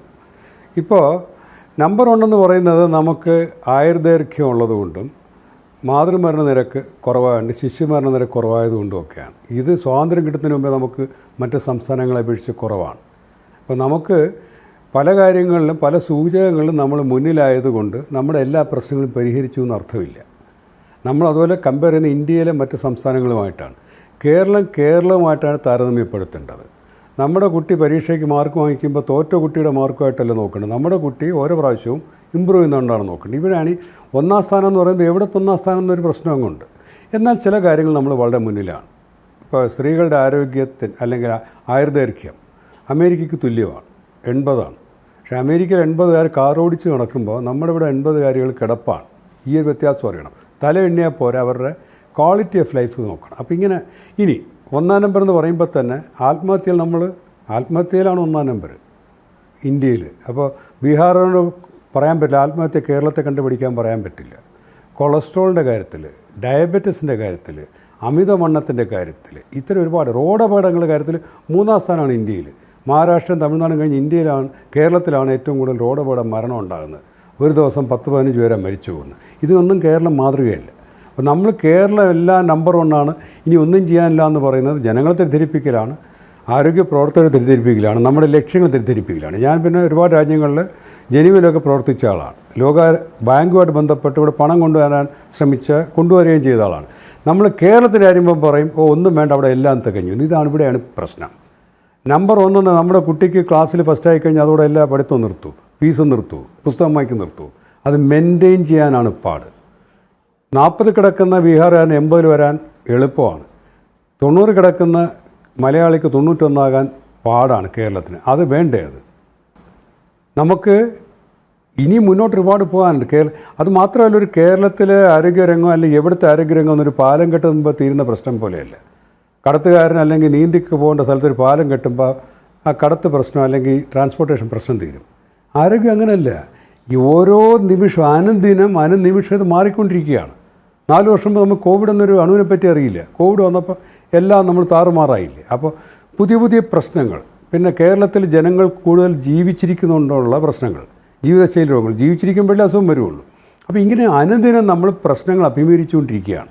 അപ്പോൾ ഈ നമ്പർ 1 ആണെന്ന് പഴയ നമ്മളെ കാരണവന്മാർ പറയും, സകലവും വിറ്റ് തൊലച്ച് ഒന്നുമില്ല ദാരിദ്ര്യമായിട്ടിങ്ങനെ പറയും, പേര് കേട്ട വീടാണ്, ഭയങ്കര 1-ാം നമ്പരാന്ന് പറയും. അതുപോലെ പറഞ്ഞുകൊണ്ടിരിക്കരുത്.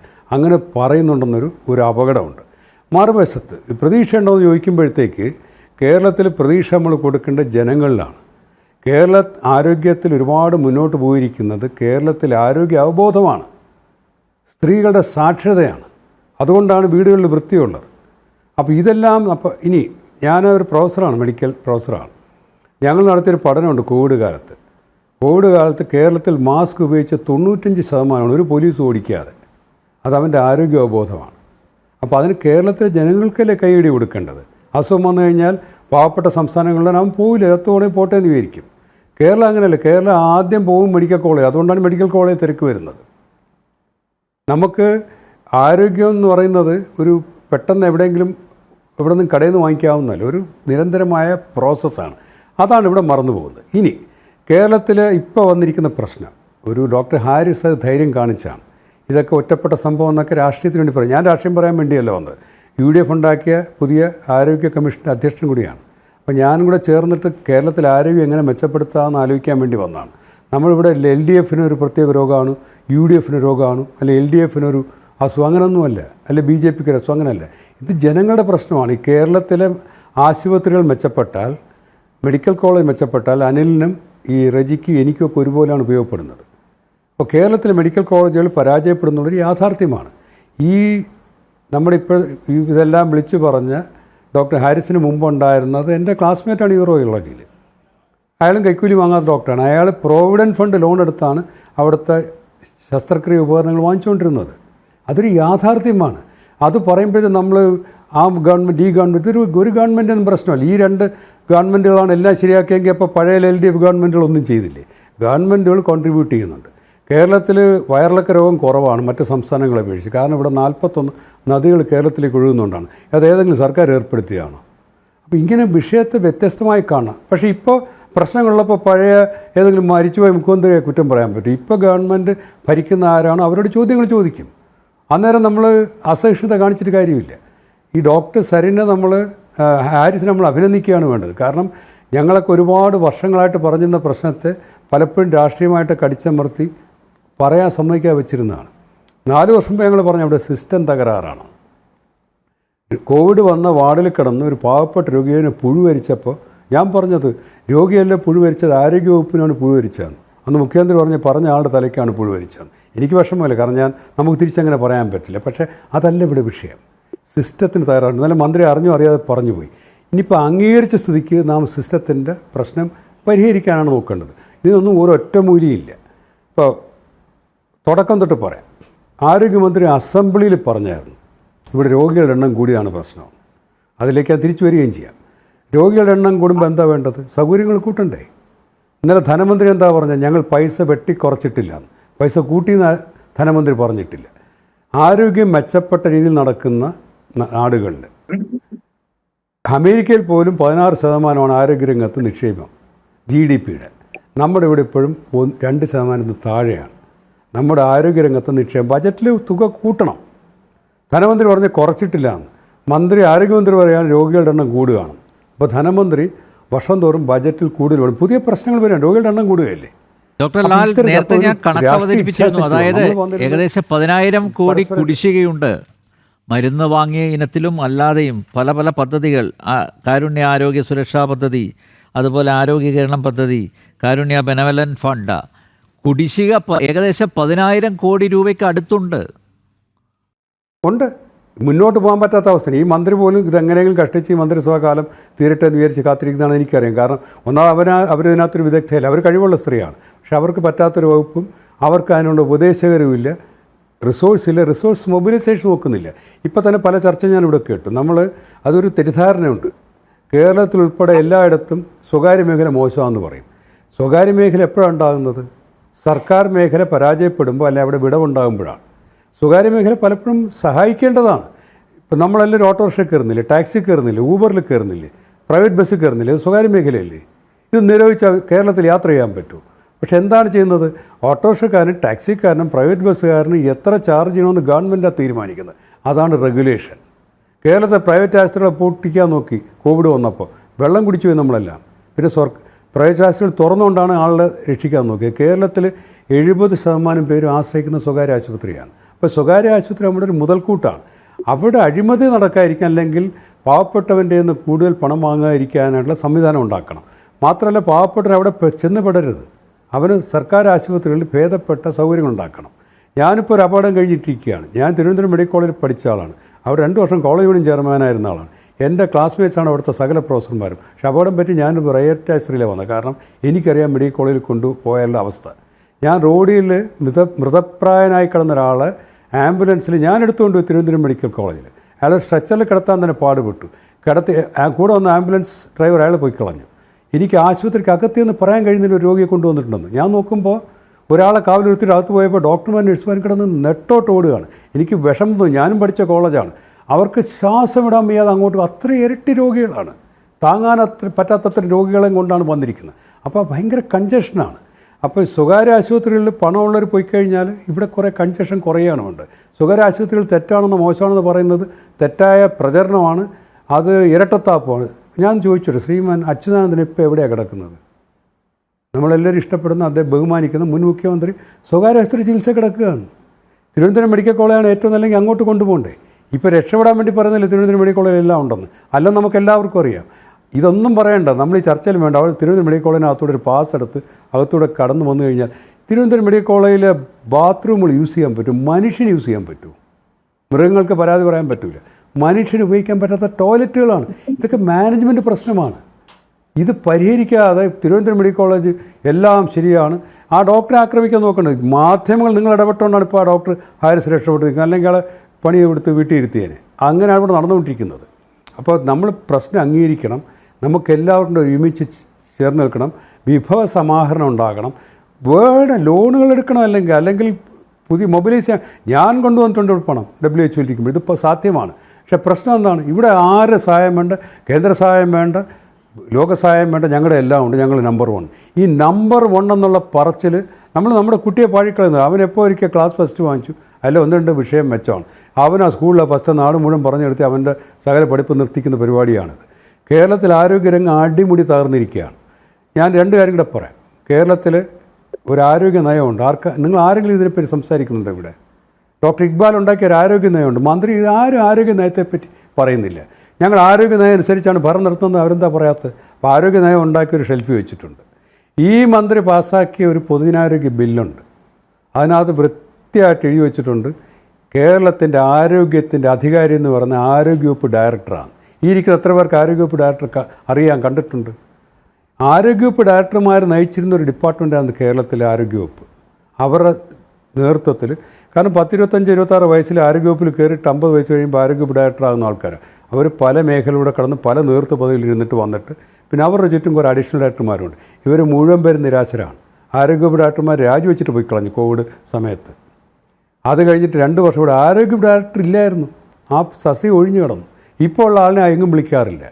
നമുക്കിഷ്ടമല്ലാത്ത ട്രംപ് പോലും ഫൗച്ചിയും കൂടെ ഇരുത്തിയിട്ടാണ്, അയാൾക്കും ഫൗച്ചി ഇഷ്ടമല്ല, പക്ഷേ ഫൗച്ചിക്ക് ശാസ്ത്രം അറിയാം, അയാളും കൂടെ ഇരുത്തിയിട്ടാണ് ചർച്ചകൾ നടത്തിയിരുന്നത് ടെലിവിഷനിൽ.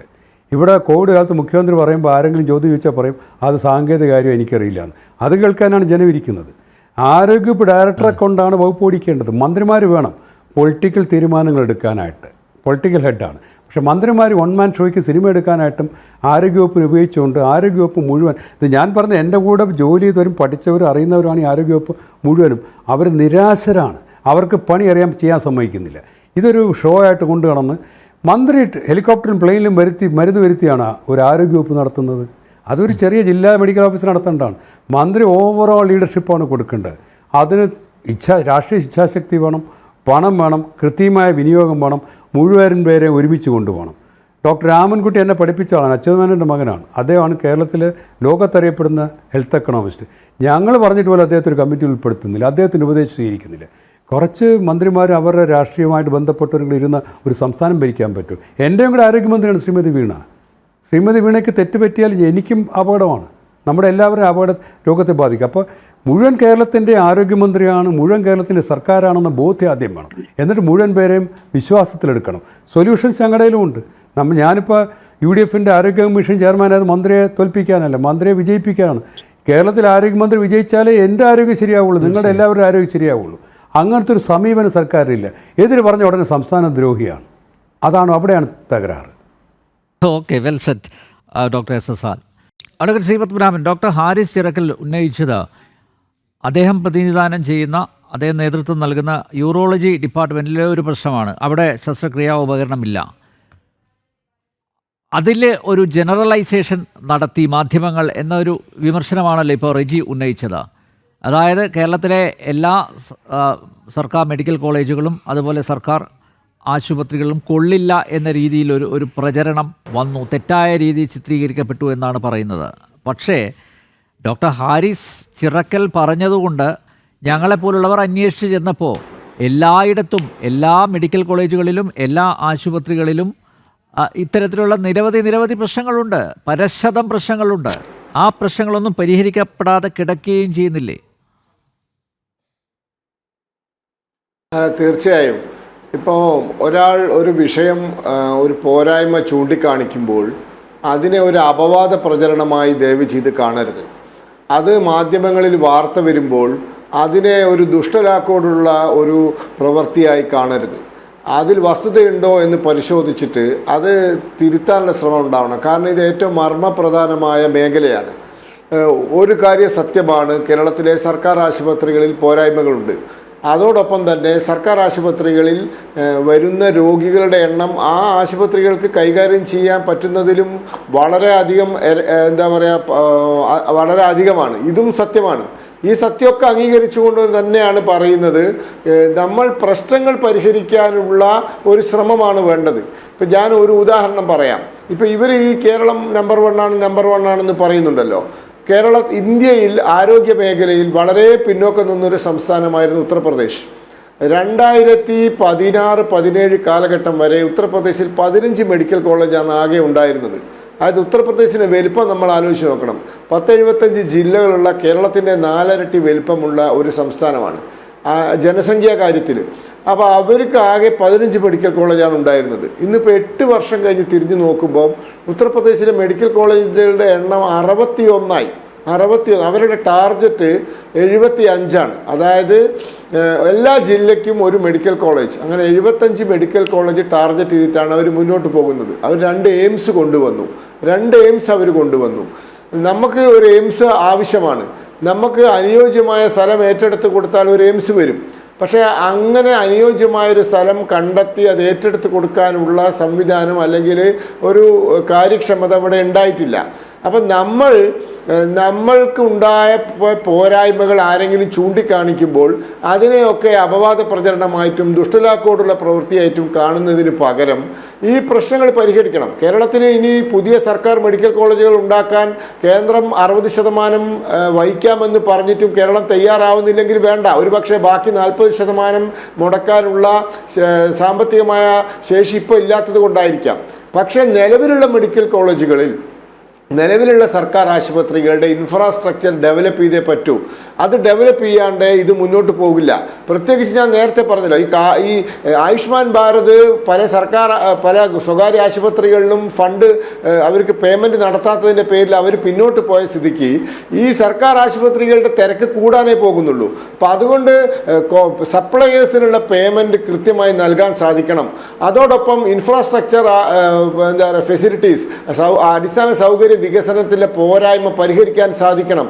അവിടെയുള്ള മരുന്നിൻ്റെ കാര്യത്തിലാവട്ടെ, ഉപകരണങ്ങളുടെ കാര്യത്തിലാവട്ടെ, അത് പരിഹരിച്ചുകൊണ്ട്, പോരായ്മ പരിഹരിച്ച് മുന്നോട്ട് പോകാൻ സാധിക്കണം. അതിനു വേണ്ട ആത്മാർത്ഥമായ ശ്രമം നടക്കണം. അത് നടക്കാത്തത് കൊണ്ടാണ് ഒരു ഡോക്ടർക്ക് പരാതി പറയേണ്ടി വന്നത്. അപ്പോൾ അവിടെ പ്രശ്നം എന്താണെന്ന് മനസ്സിലാക്കി പരിഹരിക്കാൻ ശ്രമിക്കണം. ഇതിനെ മറ്റൊരു രീതിയിൽ കാണാൻ സർക്കാർ തയ്യാറാവരുത്. ഇതൊരു രാഷ്ട്രീയ വിഷയമല്ല, മനുഷ്യൻ്റെ ജീവൻ മരണ വിഷയമാണ് എന്ന ഗൗരവത്തോടു കൂടി ഇതിനെ കാണണമെന്നാണ് പറയാനുള്ളത്. ശ്രീ റെജി, നേരത്തെ ഡോക്ടർ SS ലാൽ ഒരു ചോദ്യം ഉന്നയിച്ചു. നമ്മുടെ മുൻ മുഖ്യമന്ത്രി VS അച്യുതാനന്ദൻ അദ്ദേഹത്തിന് ട്രീറ്റ്മെൻറ്റ് കൊടുക്കുന്നത് എവിടെയാണ് എന്ന് തിരുവനന്തപുരത്തെ ഒരു സ്വകാര്യ ആശുപത്രിയിലാണ്. മാത്രമല്ല നമ്പർ വൺ എന്ന് കൊട്ടിഘോഷിക്കുന്നുണ്ടെങ്കിലും മുഖ്യമന്ത്രി, മന്ത്രിമാർ എല്ലാവരും ചികിത്സയ്ക്ക് പോകുന്നത് വിദേശത്താണ്, അമേരിക്കയിലാണ് അല്ലേ? അതൊരു യാഥാർത്ഥ്യമല്ലേ? അപ്പോൾ അവരാണ് മാതൃക കാണിക്കേണ്ടത്. കേരളത്തിലെ മെഡിക്കൽ കോളേജുകളിൽ അതുപോലെ സർക്കാർ ആശുപത്രികളിൽ എന്തെങ്കിലും അസുഖം വന്നു കഴിഞ്ഞാൽ അവിടെ ചികിത്സിച്ച് കൂടുതൽ പേരെ മെഡിക്കൽ കോളേജ് ആശുപത്രികളിലേക്കും സർക്കാർ ആശുപത്രിയിലേക്കും കൊണ്ടുവരേണ്ടവരാണ് എന്തെങ്കിലും ഒരു അസുഖം വരുമ്പോൾ നേരെ വിദേശത്തേക്ക് വെച്ച് പിടിക്കുന്നത്. അതിനൊരു മറുപടി പറയുന്നതിന് മുമ്പ് ബഹുമാനോട് പത്മനാഭ വക്കീൽ പറഞ്ഞൊരു കാര്യത്തിന് ഒരു വളരെ മറുപടി. അദ്ദേഹം പറഞ്ഞു നമുക്കൊരു എയിംസ് ആവശ്യമാണ്, സംസ്ഥാന സർക്കാർ സ്ഥലം കണ്ടെത്താത്തതുകൊണ്ടാണെന്ന് പറഞ്ഞു. ഇതാണ് ഈ BJP-ക്കാരുടെ ഏറ്റവും വലിയ പ്രത്യേകത. കോഴിക്കോട് കിൻഫ്രയുടെ 1000-ലേറെ വരുന്ന സർക്കാർ ഭൂമി അത് കൃത്യമായ രീതിയിൽ അതിന്റെ രേഖകൾ സഹിതം കേന്ദ്ര സർക്കാരിന് കൂടെ കൊടുത്തിട്ട് വർഷം 6 ആയി. കഴിഞ്ഞ 3 തവണയും പ്രീ ബഡ്ജറ്റ് ചർച്ചയിൽ കേരളം ആവശ്യപ്പെട്ടു. അപ്പോഴും പറഞ്ഞു, നിർമ്മലാ സീതാരാമൻ ബഹുമാനപ്പെട്ട മന്ത്രി പറഞ്ഞു ഇത്തവണ അനുവദിക്കുമെന്ന് പറഞ്ഞു. 3 തവണ അവരുടെ സംഘം വന്ന് കണ്ടിട്ട് പറഞ്ഞു അത് ആപ്റ്റ് പ്ലേസ് ആണെന്ന് പറഞ്ഞു. എന്തുകൊണ്ട് അനുവദിക്കാത്ത? അപ്പൊ ഇങ്ങനെയല്ല ആണല്ലേ നിങ്ങൾ കേരളത്തിന് ഉപദ്രവിക്കുന്നത്? ഇത് വളരെ വിസിബിൾ ആയിട്ടുള്ള നിലവിലുള്ള ആശുപത്രികളുടെ പരിതാപകരമായ അവസ്ഥയ്ക്ക് ഒരു മാറ്റം ഉണ്ടാക്കാൻ നോക്ക്. അല്ലത് കേൾക്കൂ, അദ്ദേഹം അറിയാതെ പറഞ്ഞു കേരളത്തിന് എയിംസ് ആവശ്യമാണെന്ന് പറഞ്ഞു. ഇന്ത്യയിൽ എയിംസ് ആവശ്യം പിന്നെ ഇല്ലാത്ത ഒറ്റ സംസ്ഥാനം കേരളം മാത്രമേ. എന്തുകൊണ്ടാണ് കേരളത്തിന് അനുവദിക്കാത്തത്? നിങ്ങളുടെ കേരളത്തിലെ ജനങ്ങളോടുള്ള നിങ്ങളുടെ നിഷേധാത്മകമായിട്ടുള്ള ക്രൂരമായ സമീപനം. ഇനി ഡോക്ടർ ലാലി പറഞ്ഞ കാര്യത്തെ കുറിച്ച് ഞാൻ അങ്ങോട്ട് പറയാം. ഇവിടെ ആരെങ്കിലും കേരളത്തിലെ സ്വകാര്യ ആശുപത്രി മുഴുവൻ കൊള്ളിയെന്ന് പറഞ്ഞു? അങ്ങനെ ഒരു വാക്ക് ആരും പറയത്തില്ല. നല്ല ഹോസ്പിറ്റലുണ്ട്. ഞാൻ തന്നെ ചർച്ചയിൽ പറഞ്ഞു, ഒരുപക്ഷെ അദ്ദേഹത്തിന് കുടുംബാംഗങ്ങൾക്ക് ആപ്റ്റായിട്ടുള്ള സ്ഥലത്ത് അവർ കൊണ്ടാക്കിയായിരിക്കാം. അത് വേണ്ട, അവിടുന്ന് ഡിസ്ചാർജ് ചെയ്യൂ, മെഡിക്കൽ കോളേജിൽ പോകണമെന്ന് പറയണമെന്നാണോ നിങ്ങൾ പറയുന്നത്? അതായത് ഏത് സംഭവത്തിന് ഈ രീതിയിൽ വക്രീകരിച്ച് പറയാത്തുള്ളൂ. ഞാൻ അദ്ദേഹം പറഞ്ഞ 2 കാര്യങ്ങളോട് ഞാൻ യോജിക്കുന്നുണ്ട്. ഹൈജീനിക് അല്ല എന്നുള്ളത്. ഞാൻ മെഡിക്കൽ കോളേജിൽ തിരുവനന്തപുരം മെഡിക്കൽ കോളേജിൽ അടുത്ത കാലത്തൊന്നും പോയിട്ടില്ല. അത് അടിയന്തരമായിട്ട് സർക്കാർ പരിഹരിക്കണം. മനുഷ്യൻ ആദ്യം ചെയ്യേണ്ടത് ഹൈജീനിക്കായിട്ട്, പ്രത്യേകിച്ച് ഹോസ്പിറ്റലുകളുടെ സ്ഥലത്ത് അത് അടിയന്തരമായിട്ട് ഈ ബഹുമാനപ്പെട്ട ആരോഗ്യമന്ത്രിയുടെ ശ്രദ്ധയിൽ അല്ലെങ്കിൽ ഡിപ്പാർട്ട്മെന്റിന്റെ ശ്രദ്ധയിൽപ്പെട്ടിട്ടുണ്ട്. അടിയന്തരമായിട്ട് അതിന് പരിഹാരം ഉണ്ടാക്കിയിരിക്കണം. ഒരു തർക്കമില്ല ആ കാര്യത്തിൽ രാഷ്ട്രീയമൊന്നുമില്ല. പിന്നെ കേരളത്തിനെ സംബന്ധിച്ചോളം ബഹുമാനപ്പെട്ട ഡോക്ടർ SS ലാൽ പറഞ്ഞ രീതിയിലൊന്നും കാര്യങ്ങള്, ഞാനൊരു വൈദ്യശാസ്ത്ര വിദഗ്ധനൊന്നുമില്ല, കോമൺ സെൻസിലെ പറയാൻ പറ്റുള്ളൂ. ഞാൻ പറയട്ടെ, കേരളം എന്ന് പറഞ്ഞ സംസ്ഥാനത്തിനെ ഈ മെഡിക്കൽ സിസ്റ്റത്തിലും ട്രീറ്റ്മെന്റിലും നമ്പർ ഉണ്ടാക്കിയത് ഞങ്ങളല്ല, അത് കേന്ദ്ര സർക്കാരാണ്. കേന്ദ്ര സർക്കാരിന് കഴിഞ്ഞ 8 വർഷത്തെ ആരോഗ്യ ഡിപ്പാർട്ട്മെന്റിന്റെ ഇത് വെളിപ്പെടുത്തലിൽ ഇത് ഇത്തവണയും പറഞ്ഞിട്ടുണ്ട്. അല്ലാതെ നേരത്തെ പറഞ്ഞു ചില സൂചികകളുടെ അടിസ്ഥാനത്തിലാണെന്ന് പറഞ്ഞു. അത് തന്നെ ഞാൻ പറഞ്ഞത്, സൂചിയല്ലേ ഒരു കേന്ദ്ര ഗവൺമെന്റ് റെക്ടിഫൈ ചെയ്യാൻ പറ്റും. അല്ലാതെ എല്ലാം തികഞ്ഞുകൊണ്ടല്ല. എല്ലാം തികഞ്ഞൊരു മെഡിക്കൽ സിസ്റ്റം ഭൂമിയിലില്ല. മെഡിക്കൽ സിസ്റ്റം ഭൂമിയിലില്ല. ഡയാന രാജകുമാരി ഇറ്റലിയിൽ വെച്ച് ആക്സിഡന്റ് മരിച്ചപ്പോൾ അടിയന്തരമായിട്ട് അവരെ ഹോസ്പിറ്റലിലേക്ക് അഡ്മിറ്റ് ചെയ്തപ്പോൾ ആ ഡോക്ടർ എന്താ പറഞ്ഞത്? 2 മിനിറ്റ് മുമ്പായിരുന്നു രക്ഷപ്പെടുത്തായിരുന്നു പറഞ്ഞു. പിന്നെ പലരും പറഞ്ഞു ആ ഡോക്ടർ അവരെ രക്ഷപ്പെടുത്തുന്നില്ല, അനുഭവം കാണിച്ചെന്ന് പറഞ്ഞു. ഇങ്ങനെയൊക്കെയുള്ള പ്രശ്നങ്ങൾ ഈ ലോകത്തിലുണ്ട്. നിങ്ങൾ ആദ്യം മനസ്സിലാക്കുക. ഇതൊക്കെയാണ് നിങ്ങൾ. അതുകൊണ്ട് ഒരു സർക്കാർ സംവിധാനത്തെ ഇതുപോലെ ആക്ഷേപിച്ച് ഇത് അവിടെ രോഗികൾ, ഇപ്പൊ ഞാൻ തൊടുപുഴ താലൂക്ക് ആശുപത്രി ഉദാഹരണം പറഞ്ഞില്ലേ, അതിനിടവരുത്തരുത്. ഇങ്ങനെ ആക്ഷേപിക്കാൻ, അധിക്ഷേപിക്കാൻ ഇടവരുത്തരുത്. ഒരവസരം ഉണ്ടാക്കരുത്. അവസരം ഉണ്ടാക്കുന്നതാരാണ്? റിജി ലൂക്കോസ്. അതല്ലേ ഞാൻ നമ്മളല്ലല്ലോ. ഏറെന്റെ താഴെ വീടാണെന്നുണ്ടെങ്കിൽ ഇപ്പൊ ഞാൻ പറയുവാണ് 242 വിമാനത്തിൽ യാത്ര ചെയ്ത് പ്ലസ് അവിടുത്തെ ക്രൂഡ് കൂടിയുള്ളവരെ അത് ഉണ്ടാക്കരുതായിരുന്നു എന്ന് പറഞ്ഞാലോ? അല്ല, അത് അങ്ങനെ താരതമ്യം ചെയ്യേണ്ട കാര്യമില്ല. അങ്ങനെയല്ല അതിന് താരതമ്യം ചെയ്യേണ്ടത്. അങ്ങനെ തന്നെയാണ് മറുപടി. ഏത് സിസ്റ്റത്തിനും പരാതികൾ വരാം. ഡോക്ടർ അല്ല, ഏത് സിസ്റ്റത്തിന് കംപ്ലൈന്റ് വരാം. അത് എങ്ങനെ റെക്ടിഫൈ ചെയ്ത് മുമ്പോട്ട് കൊണ്ടുപോകുന്നുള്ളതാണ് ഒരു അഡ്മിനിസ്ട്രേഷന്റെ കപ്പാസിറ്റി. ഇപ്പൊ ആരോഗ്യമന്ത്രി വീണ ജോർജ് അവർ കഴിവുള്ളതാണെന്ന് ഡോക്ടർ ലാലു പറഞ്ഞു, ഡോക്ടർ SS ലാലൂടെ പറഞ്ഞു. വളരെ കറക്റ്റാ. അവര് നല്ല മിടുമിടിക്കാണ്. അവരെ ടാർഗറ്റ് ചെയ്ത് കേരളത്തിലെ മാധ്യമങ്ങൾ അവരെ വ്യക്തിത്വം നടത്തുന്നതിന് വിനോദം കണ്ടെത്തുക. കാരണം എന്താ? അവരെ ശൈലജ ടീച്ചറുമായിട്ട് കമ്പയർ ചെയ്തുകൊണ്ട്, ശൈലജ ടീച്ചറിന്റെ കാലത്ത് പാൻഡമിക് ഉണ്ടായി, പ്രളയമുണ്ടായി, അങ്ങനെ പല കാര്യങ്ങളിലും അവർക്ക് ആക്റ്റീവ് ആകാൻ പറ്റി. വീണ ജോർജ് ഏതെങ്കിലും ചാനലിലേക്ക് തിരിച്ചു വന്ന് അവർ ഡിബേറ്റ് നടത്താൻ മിടിക്കുകയാണ്. അല്ലാതെ കേരളത്തിൻ്റെ ആരോഗ്യമന്ത്രിയായി ഇരിക്കാൻ അവർ കൊള്ളില്ല എന്ന് അവരവരുടെ പ്രവൃത്തി കൊണ്ട് തന്നെ തെളിയിച്ചതാണ് റിജി ലൂക്കോസ്. ഞാനിത് ചർച്ച അവസാനിപ്പിക്കേണ്ടതുകൊണ്ട് ഡോക്ടർ SS ലാൽ നേരത്തെ കൈവക്കുകയുണ്ടായി. അദ്ദേഹത്തിന് എന്തോ പറയാനുള്ളത്? Doctor SS Lal. Doctor SS Lal. Reji തെറ്റിദ്ധരിച്ചു. രജി തിരിച്ചു. ഞാൻ അച്യുതാനന്ദൻ മെഡിക്കൽ കോളേജ് കൊണ്ട് കിടത്തണമെന്നല്ല ഞാൻ പറഞ്ഞു, കിടത്തരുതെന്ന് ഞാൻ പറയുള്ളൂ. ഈ സാഹചര്യത്തിൽ അദ്ദേഹത്തിനോട് ജീവനോട് നമുക്ക് എല്ലാവർക്കും താല്പര്യമുണ്ട്. അദ്ദേഹത്തെ ഒരു കാരണവശാലും തിരുവനന്തപുരം മെഡിക്കൽ കോളേജ് കൊണ്ടുപോയി കളയരുത്. അതുപോലെ അവർ ചികിത്സിക്കേണ്ട അവർക്ക് ഇഷ്ടമുള്ള സ്ഥലത്താണ്. ഞാൻ പറഞ്ഞത് തിരുവനന്തപുരം മെഡിക്കൽ കോളേജിൽ ഒരു കുഴപ്പമില്ലെങ്കിൽ എന്തുകൊണ്ട് ശ്രീ അച്യുതാനന്ദൻ അവിടെ കൊണ്ടുപോയില്ല എന്ന് ചോദിച്ചാണ്. സ്വാഭാവിക ചോദ്യം. ഞാനും പോയില്ല, അപകടം പറ്റിയിട്ട് ഞാൻ പോയത് പ്രൈവറ്റ് ആശുപത്രിയിലാണ്. തിരുവനന്തപുരം മെഡിക്കൽ കോളേജിൽ പോയി കഴിഞ്ഞാൽ എല്ലാം സഹിച്ചാലും അവിടുത്തെ ടോയ്ലറ്റുകൾ സഹിക്കാൻ പറ്റില്ല. അപ്പോൾ തിരുവനന്തപുരം മെഡിക്കൽ കോളേജ് ഉൾപ്പെടെ ആലപ്പുഴ മെഡിക്കൽ കോളേജ് ആയാലും പൊന്നാനി മെഡിക്കൽ കോളേജുകളായാലും ഒരുപാട് പ്രശ്നങ്ങൾ നടുവിലാണ്. അത് സർക്കാർ വളരെയധികം അധ്വാനം ചെയ്ത് എല്ലാവരുടെയും കൂട്ടായ്മയോടുകൂടി ഒരുപാട് ഇൻവെസ്റ്റ്മെൻറ്റും കൊണ്ടുവന്ന്, സ്വകാര്യ ഇൻവെസ്റ്റ്മെൻറ്റും കൊണ്ടുവന്ന്, സ്വകാര്യ ആശുപത്രികളുടെ സംരംഭകരുടെയൊക്കെ സംവിധാനങ്ങളും അവരുടെയൊക്കെ സൗകര്യങ്ങളും കൂടെ ഒരുമിച്ചെടുത്ത് രക്ഷപ്പെടുത്താനേ പറ്റുള്ളൂ. അപ്പോൾ ഒന്നും കൂടെ ക്ലിയർ ആക്കുകയാണ്, ശ്രീ അച്യുതാനന്ദന് യാതൊരു കാരണവശാലും തിരുവനന്തപുരം മെഡിക്കൽ കോളേജിൽ ഇന്നത്തെ അവസ്ഥ കൊണ്ടുപോകരുത്. ഇപ്പോൾ പ്ലെയിനിൽ കുറേ മരുന്ന് വരുത്തിയാണ്. അവിടെ ഒരുപാട് ഇല്ലാത്ത ഡിപ്പാർട്ട്മെൻറ്റിലും പ്രശ്നങ്ങൾ ഇപ്പോഴും അവിടെ ഉണ്ട്. പിന്നെ അവർക്ക് അദ്ദേഹത്തിന് ആരോഗ്യം നീട്ടിക്കിട്ടാനായിട്ട്, ആയുസ് നീട്ടിക്കിട്ടാൻ നല്ല ചികിത്സ എവിടെയാണെന്ന് വെച്ചാൽ അത് കിട്ടട്ടെ. പിന്നെ മറ്റു ചില കാര്യങ്ങൾ കേരളം നമ്പർ 1 എന്ന് പറഞ്ഞത് ഞാൻ ഒന്നും കൂടെ പറയുകയാണ്. കേരളം എല്ലാത്തിലും നമ്പർ 1 അല്ല. ഒരു കാരണവശാലും റെജി എങ്ങും പോയി പറയരുത് ആത്മഹത്യ നിരക്ക് കേരളത്തെ കണ്ടുപിടിക്കാൻ. റോഡപകടം കേരളത്തെ കണ്ടുപിടിക്കാൻ ബീഹാറിലൊന്നും പോയി പറയരുത്. ഡയബറ്റീസും കൊളസ്ട്രോളും ഒക്കെ കേരളത്തെ കണ്ടുപിടിക്കാൻ പറയരുത്. ആൾ അപകടത്തിൽപ്പെട്ടു. ഓക്കെ റജി, നമുക്ക് അവസാനിപ്പിക്കാം അല്ലേ? അല്ല, എനിക്കൊരു കാര്യം പറയാനുണ്ട്. പറഞ്ഞോ, പെട്ടെന്ന്, ഒരു മിനിറ്റ്. അതായത് നമ്മുടെ മാധ്യമങ്ങൾ ശ്രദ്ധിക്കേണ്ട ഒരു വസ്തുത, തെറ്റുകൾ ചൂണ്ടിക്കാണിക്കണം, എങ്കിലേ തിരുത്താൻ പറ്റത്തുള്ളൂ. അതിന് ഞാൻ അപ്രീഷിയേറ്റ് ചെയ്യുന്നതിനാണ്, വിമർശനം. പക്ഷെ അതിനെ ഏറ്റവും മഹത്തരമായിട്ടുള്ള ഒരു ആരോഗ്യ മേഖലയെ മുഴുവനും നശിപ്പിച്ചു, അല്ലെങ്കിൽ അത് മുഴുവൻ തകർന്നു പോയിരിക്കണമെന്ന് പറയരുത്. ഈ ആരോഗ്യ മേഖലയെ 1ാം സ്ഥാനത്ത് പതിവായിട്ട് പറയുന്നത് ആരാ? ലോകാരോഗ്യ സംഘടന പോലും കേരളത്തിന്റെ ആരോഗ്യ സിസ്റ്റത്തെ പ്രശംസിച്ചിട്ടുണ്ട് കോവിഡ് കാലം മുതൽ ഇങ്ങോട്ട്. അതുകൂടെ മനസ്സിലാക്കണം. അത് പക്ഷെ തെറ്റുകൾ ഉണ്ടാകാം, അത് ഞാൻ നിഷേധിക്കുന്നില്ല. ആ തെറ്റുകളെ ചൂണ്ടിക്കാണിക്കുന്നതിന് പകരം ഒന്നടങ്കം നമ്മുടെ സർക്കാർ മെഡിക്കൽ കോളേജുകളും ഹോസ്പിറ്റലുകളും മുഴുവൻ തകർന്നെന്ന് പറഞ്ഞാൽ രോഗികൾ പരിഭ്രാന്തരാകും. സാമ്പത്തികം ഇല്ലാത്ത എത്ര പാവങ്ങളിവിടെ ഉണ്ട്. അവരെ സ്വകാര്യ ആശുപത്രിയിലേക്ക് കടത്തിവിടാനായിട്ടുള്ള തന്ത്രം ചില ഭാഗത്തുണ്ടെന്ന് പറഞ്ഞാൽ അത് ആരും നിഷേധിക്കണ്ട. അവരെന്തായാലും നിർധനരായ രോഗികൾ എന്തായാലും സ്വകാര്യ ആശുപത്രികളിലേക്ക് പോകില്ല. അതുകൊണ്ട് നമ്മുടെ പൊതുജനാരോഗ്യ സംവിധാനം ശക്തിപ്പെടുത്തണം. ശ്രീ റെജി ലൂക്കോസ് ഇപ്പോൾ വെന്റിലേറ്ററിലാണ്. നേരത്തെ ഡോക്ടർ സജയ് അത് സമ്മതിച്ചില്ല. വെന്റിലേറ്ററിൽ തന്നെയാണ് കേരളത്തിലെ പൊതുജനാരോഗ്യം. ശ്വാസം കൊടുക്കേണ്ടവർ, ഉത്തരവാദപ്പെട്ടവർ എത്രയും പെട്ടെന്ന് ശ്വാസം കൊടുത്ത് പുനരുജ്ജീവിപ്പിക്കണം എന്നുള്ളതാണ് അപേക്ഷ. ജനറൽ ഡിബേറ്റ് ഇവിടെ പൂർണ്ണമാകുന്നു. ചർച്ചയിൽ പങ്കെടുത്ത എല്ലാ അതിഥികൾക്കും നന്ദി. ഒപ്പം പ്രേക്ഷകർക്കും